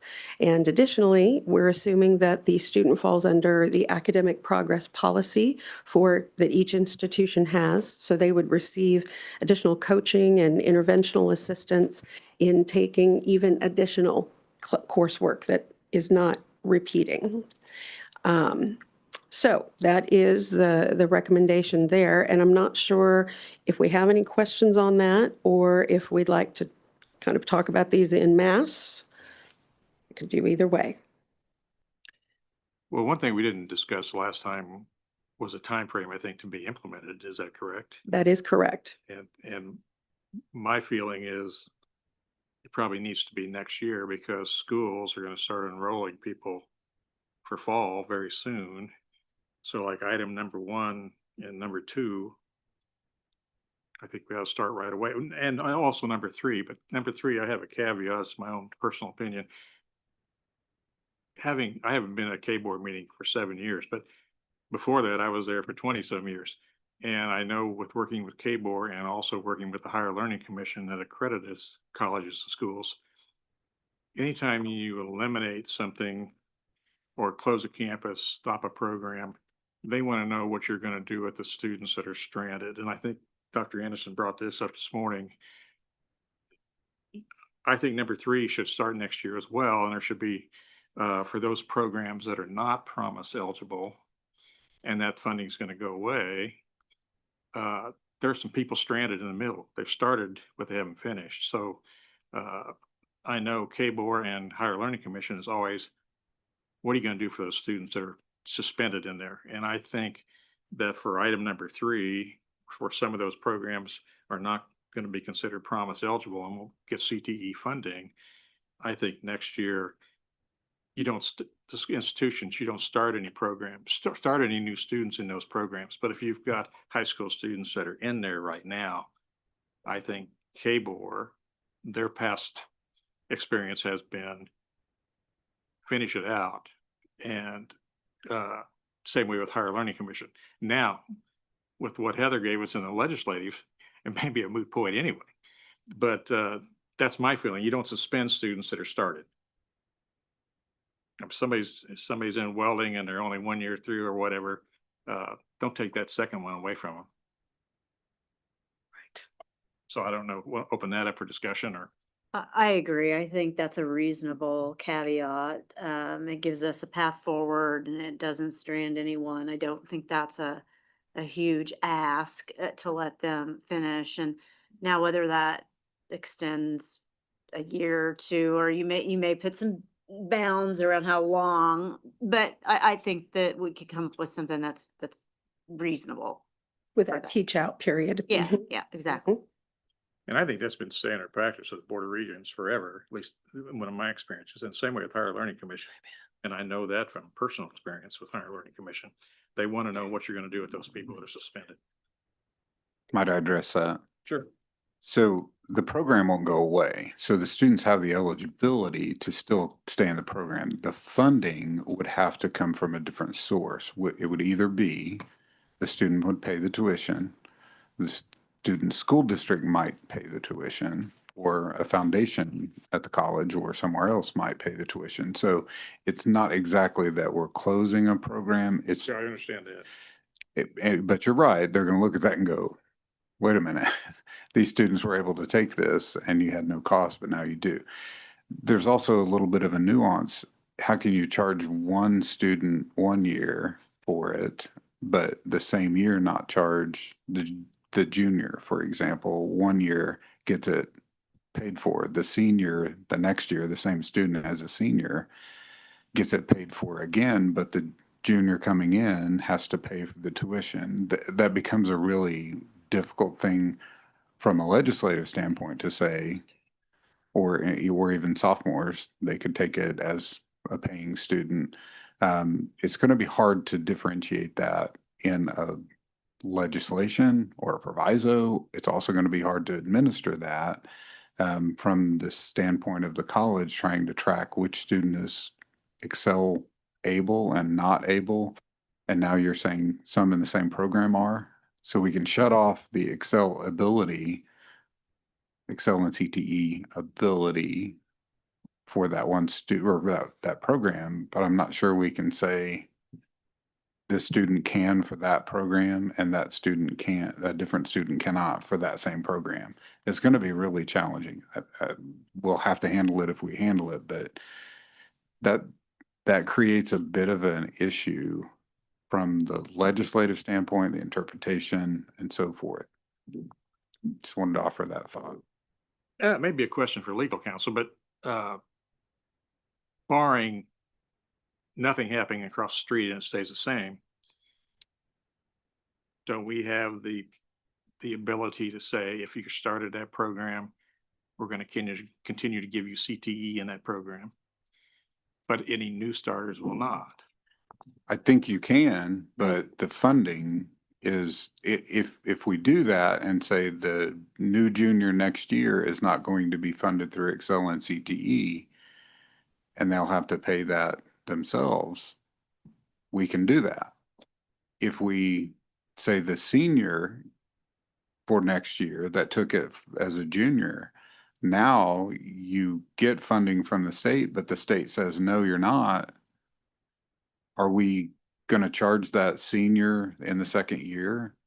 Probably not. That just means your institutions are going to deliver and not get funded for it at 100% of the cost of education, according to the model. We're not going to get anything for that whole group of students. No, I think, well, I won't speak. Well, I will speak for you. You tell me if I'm right. The comment was that you would get funded for those that were grandfathered in. So in other words, that senior who is now finishing up, we'll call it grandfathered for a year. So they got to finish in a Sure. year, whatever it is, that you would get funded for that. And With absolute respect, you would say it would be approved, but they across the street may say, we're not going to give you money for it.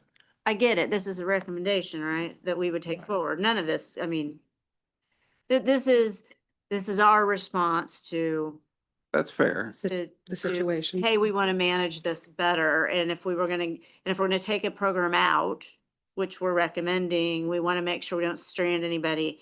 And I think that's a reasonable It's admirable. and request. reason- They may say no, and then we can have that other conversation about, do we did the colleges handle that or did they just pay for it? But I think that's a reasonable ask. May take a little bit of manual labor for that transitioning year, but at least they would have that opportunity to get it paid for and not be stranded. Well, as follow-up to that is that if it's not, I mean, I think that's probably a better idea than just leaving them. And the other part of that is that if the funding is not available to finish the students on out the second half, the colleges may not have enough students to justify continuing that class. So if we make this recommendation for funding, it's at least our good faith effort to not leave a student that has that class. You say they can pick up, they can do it on their own money, but they may not be able to do it in school or at the way that they have done that. And that may not be available to them. So this way, at least it makes it available to them. So the recommendation I would agree with. Obviously, I didn't support some of these anyway, so being cut. So, but it's a better than nothing or not providing some sort of transition for students. Is there an estimate number of students that are in these that we're talking about? I don't, yeah, number of students, no. We would have to pull that, and it's not quite that straightforward because students don't always declare a major. They're taking individual courses. We fund at the individual course level, so we can provide information on the number of students who have taken the courses in the past, funded through Excel and CTE, but who's in it right this minute is a little trickier. Or the cost of doing this? I'm sorry? Like the cost of funding, not stranding? Or what? I don't know how you're No. wording this. There's no absolute. Okay. Heather is telling me she would estimate 6.7 million. It's a savings. Saving. So but if you make a very broad assumption, that if we spent 6.7 million on cosmetology alone, next year we only fund for 1 year those students who are cut it in half. I mean, Okay. 3.35, something like that, would be a really a very wild guess. and a very, very broad guess, because that's also assuming that somebody who was in one of these programs and is not going to continue the Excel and CTE funding does not then partake of courses in another program. Yeah. So those numbers get very difficult to estimate. So when you recommend the ask, like you had mentioned, you're just asking, I mean, you're not tying anything to that ask then? Money or any, you know what I mean? Like, Not in this recommendation. Okay. This is more of rather than a fiscal recommendation, it's more of a procedural process recommendation with some assumptions that we've made funding wise, but It's smart. yeah. So just a point, Exactly. Perhaps, our, and my apologies, Member Frederick, were you about to speak before I? Go ahead. So, our responsibility, I believe, is to, and certainly I can speak to me, but is to advocate for young people, and particularly the marginalized and those that don't have opportunity. And so if we have students that we know will no longer have opportunity or pay for that, it was said at the beginning that it may be a moot point because they're going to decide what they decide, but not without a voice of saying, think about young people who are left behind or who might not have the opportunity, if nothing else, before the awareness that they exist. And so if we can be that voice, I think that is powerful in and of itself, with the hope that perhaps there's action. And even if there's not action, it's still a statement of acknowledge that there are some young people that are going to be stranded who can't finish their program. We said earlier, as we listened to Skills USA and all of these other pieces, we need completers, not just concentrators. We don't need kids just taking classes all over the place. And I concentrated in these 10 programs and nobody completed. We need people to complete with industry credential and go into the workforce. And the best way to do that is to say that we're going to advocate for support so that you can complete that program.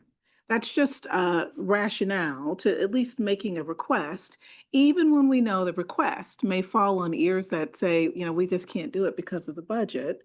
It's a reasonable request to bring the awareness that there will be some young people who just won't have the opportunity, perhaps because their college doesn't have the foundation that Cloud has and others have.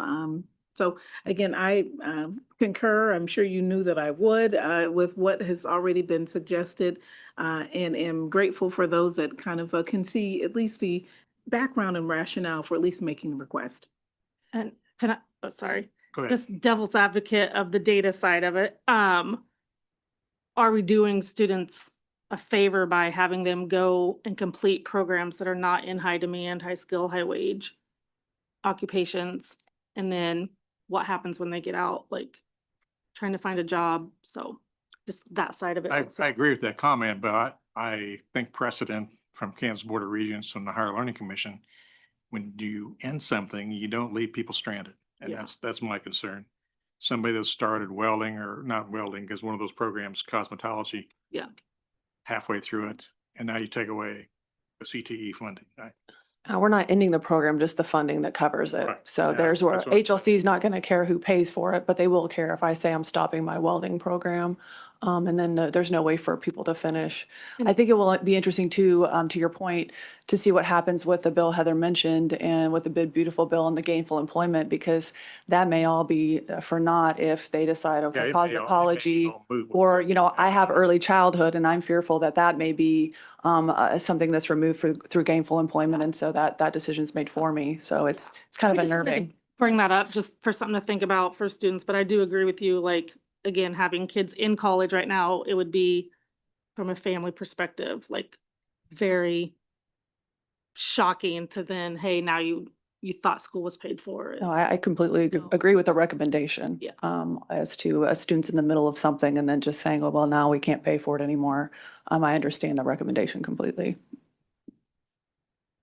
Yeah, I certainly, we've heard the word responsible or reasonable.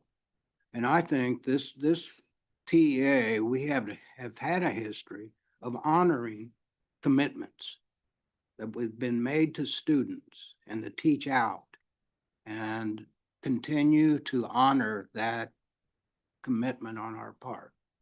And like I say, we're making a recommendation. We can't really know what's going to end up. But what we can know is what words and what position we take forward as a TEA. What are we telling a student? What are we telling a parent? We made a promise. Oh, never mind. I don't think so, at least from our recommendation. So it's a statement that I would hope that we would carry forward and that we would continue to support for students that have started and through no fault of their own. All of a sudden, the rug may be pulled out underneath you. And you've got to come up with this money that we said the state would take care of it. So certainly, I would hope that this TEA would continue on the path that we've been on in honoring the commitments that we've made or that we've certainly supported the institutions. So I think it would be irresponsible on our part at this point. Institutions are very creative. They find ways. And there may become a stopping point for some students, new students enrolled, sorry. You know, things have changed. But change it doesn't happen in the middle of the stream. Who is it, Lincoln, that said about trying to get on another horse in the midstream? Well, we're not gonna do that, I hope, as a group. So I think that we should continue to stay focused and honor the commitment that was made to these students when they enrolled, and are some of them halfway through, a program. So it's just like, oh, never mind. Well, I don't think so. At least for me, I'm not willing to support that as a recommendation going forward. We need a motion. Second. All in favor, say aye. Opposed? Motion passes. And if the legislature takes it all away, and what's going to happen is there's going to be some legislator over there with granddaughters, a junior, took cosmetology last year and she's going to her senior year. Why does she have to pay this year? That'll happen.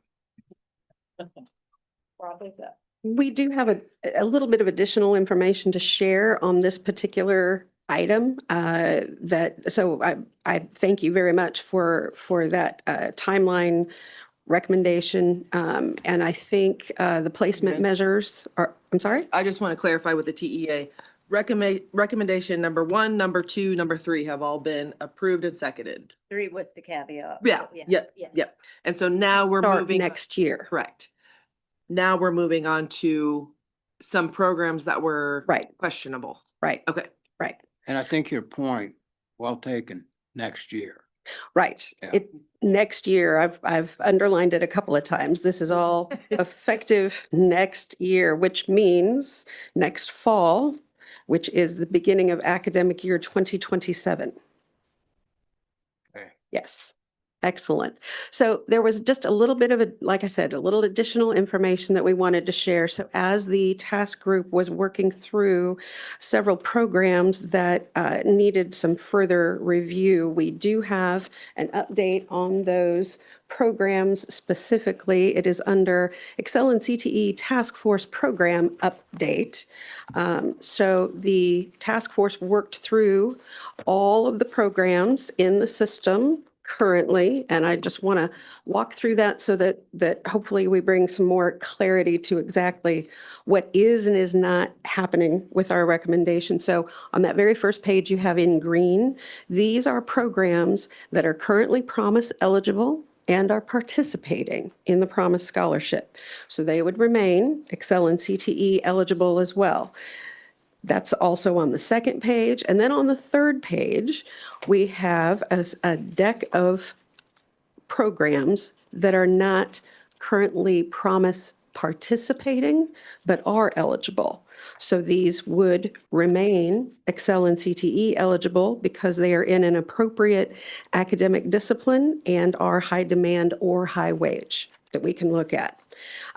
We have a group then starting at the very bottom of that page that are in kind of a pink color. These are programs that have had exceptions made for them for the Promise Act.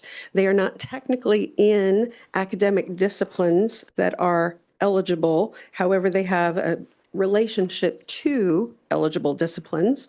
Again, they are high demand or high wage, and therefore they are Promise eligible and would remain Excel and CTE eligible.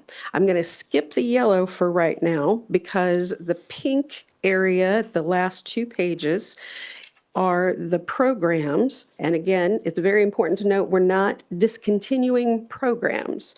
We're discontinuing a certain stream, a certain funding eligibility stream. So these programs will still be offered by most institutions. These programs are not being shut down, but either these programs are either not in an eligible academic discipline, or the training level is not consistent with what we do in the 2-year sector, or the occupation is not high demand or high wage.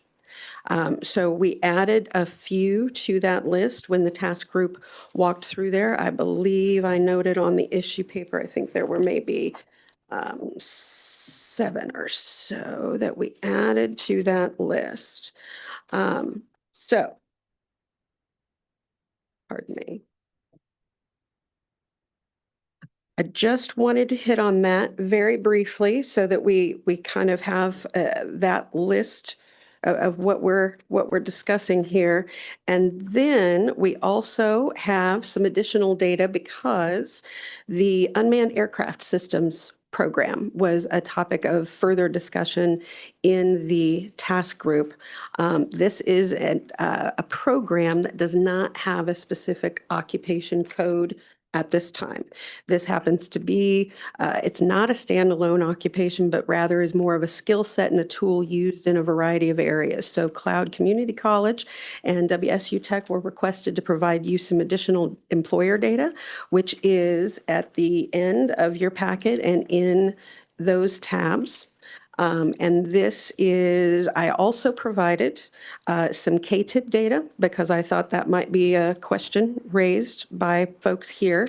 So there is a tab for that. And on that particular tab, we've also included the 3-year roll-up because we are in the process of working on the program review, which includes data from KTIP for academic years 22, 23, and 24. So you see that at the very bottom of the page on that tab.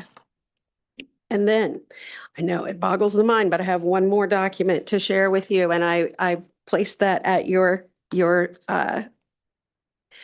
chair. It's called Supplemental Data for Unmanned Aircraft Programs. And Cloud County Community College provided in their information a link to some work that's being done by NCAT, which is the National Center for Aviation Training. Autonomous Technologies. It's not NCAT. It's not NCAT at WSU Tech. This is a national NCAT. I know, too many acronyms. I know. I know. So the reason that I wanted you to see this particular deck of data is because this represents a national group that is working on the exact problem that we have here. And that is we don't have specific occupational data just for this particular program. So this is a group. They worked through the Unmanned Aircraft Systems Collegiate Training Initiative, UASCTI.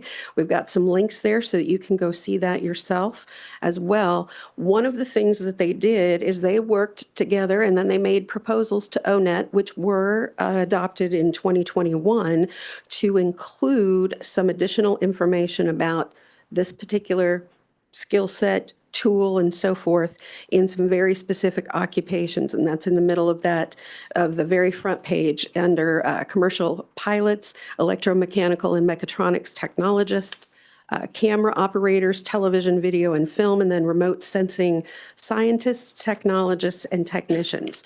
On the top of the second page there, I did a little research in Lightcast. Right now, remote sensing technician, technologist, scientist doesn't have solid occupational data quite yet either, but in lieu of that, I also provided a Google search and some AI-generated description of what that occupation might look like. Then, if we look at that chart, right above that, we have camera operators, television, video, and film. This academic discipline area is arts, entertainment, and design. So that occupation would not put us in a situation to justify that this program is training for an occupation that would be promise eligible. That's really kind of what we're trying to do here. Right above that, we have commercial pilots. This is in the academic discipline of supply chain and transportation, which is eligible. I would just say that if these individuals really are making $116,000 a year, I'm in the wrong job. I think I need to go back for some training. My point is electromechanical and mechatronics technologists. This particular occupation is a high demand occupation. It is in the advanced manufacturing academic discipline area. We can see very clearly that this salary that is advertised here is a possibility for our students that are doing this, and our education level is appropriate. So I wanted to just provide that because should we be asked additional questions, this provides a national outlook rather than our opinions on how this occupation, this particular program might match up with an occupation that would be promise eligible, by extension, Excel and CTE eligible. I hope all that makes sense, but I wanted to make sure that we provided that because it was excellent information. So, since we've already voted on that, if we're okay with that, then I would just press on to the yet another situation that we wanted to bring forward to the TEA. All right, so on page 37 of your packet, you have the issue paper is titled Tiered to Non-Tiered Course Review. You'll recall in 2023, we started the course bucket review, and we've done a couple of rounds of that in the meantime. We're currently looking at every course in the system, and incidentally, as of yesterday, that was 15,956. This is very much a group effort, by the way. Rita Johnson, Brandy Wells, Crystal Roberts are doing the majority of this review, obviously, but we're looking at every single course, how each institution is using that course in their programs in KEDS, and then we're making recommendations for course reassignments into program-specific buckets, bringing all of those to you. We did that again here in August with 545 courses that you all reviewed. So in this process, we have identified a separate but related issue where we have a number of courses that, based on our available data, we cannot accurately assign to a specific single program. There's a number of reasons for that. We originally thought that if we ran into this, we could look at KEDS and look at the students taking these courses to look at their declared majors, and we would be able to make some assumptions then about where that course was used the most, if you will, and we don't have sufficient data for that. So there's a number of characteristics also about these courses that bears an additional look, and we've provided KSA 711802. Whether or not a course is tiered or non-tiered is actually a matter of statute. We've been given a deck of descriptors about the content and purpose about a course that leads us to determine if it's a tiered or non-tiered course. Incidentally, we've not done a review like what we're proposing here since 2014 and 2015. And for those of you that were here then, that is when we made some shifts. And the one that you'll remember most is anatomy and physiology was previously a tiered course, and it was moved to non-tiered status. We've not done this since then. This is also a big job, but we have some courses that several are part of system-wide transfer, and they have been used that way by a majority of our two-year institutions. They appear to be used pretty consistently as general education courses within both technical and transfer programs, and we don't see competencies or activities that are demonstrating applied instruction. So based on that very initial review, we wanted to bring this to the authority because we're recommending that the Program and Curriculum Committee take a deeper dive into those courses, look at the statute, determine if these courses align more clearly with non-tiered criteria, and then make those recommendations to the TEA. Yes, Chair Bean, I see the smile. So, well, I move.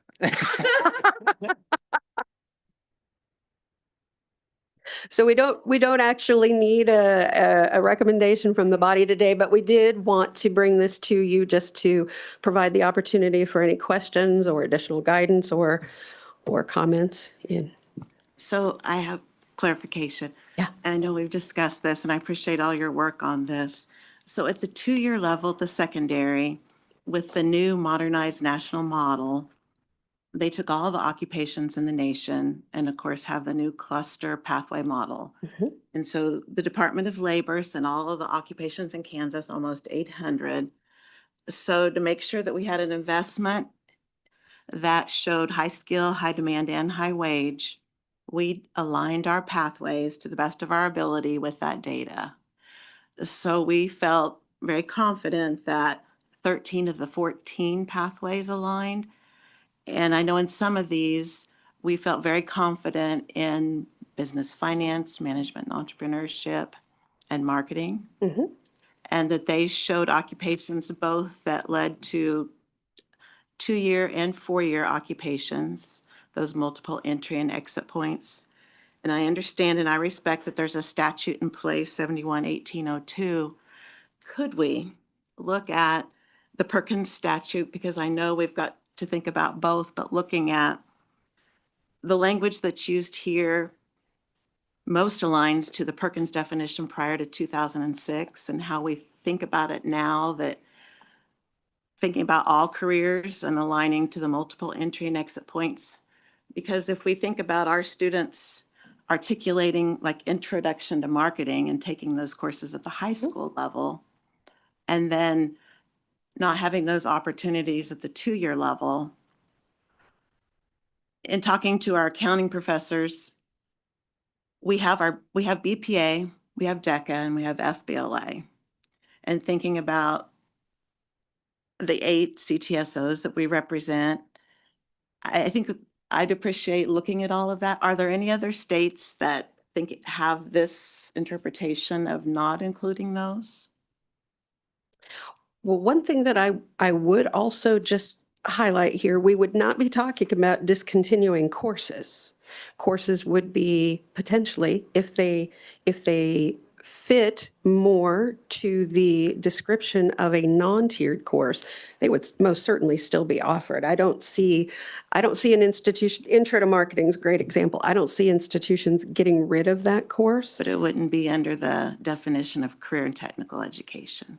Right. So are there other states, just for curiosity, that have that interpretation that we could learn from?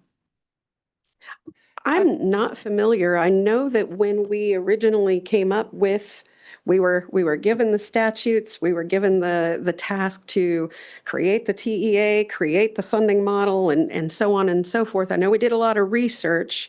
I'm worried that Rita's going to tell me that research is in the 12 boxes of her desk that are in my house right now that I need to go through. I would just like to say, Oh. a CTE program is made up of tiered and non-tiered courses. Not every course in a program will be a tiered course. There takes both kinds. And that's why this specific definition to become a tiered course is as it is because it's funded different. We're not saying they're not important in the coursework. They are important in the coursework. It's just which funding stream is that course going to be funded out of. Non-tiered courses get funded. Tiered courses get funded, but the tiered amount is a smaller amount and it's specifically for courses that meet that definition, where non-tiered courses are more broad and more general, and that's knowledge students in CTE programs have to have anyway. Thank you. If we could entertain and just learn from other states who might be doing this, that would be appreciated. No, absolutely. And I assume that there's going to have to be quite a bit of discussion on, well, we'll start on some courses that, like I said, we've identified it's impossible to assign them to a single program because of the nature of the course. That doesn't discredit that that pathway in K-12. But some pathways do lead more towards a four-year degree or a transfer situation than they do a technical program specifically. Any other questions for Director Chambers? Thank you. Reminder, our next meeting will be held February 19th on a Thursday, and we will be done virtually by Zoom, and I'm assuming we'll get information sent to us by board staff. Any other further business to come before TEA? If not, I declare this meeting adjourned.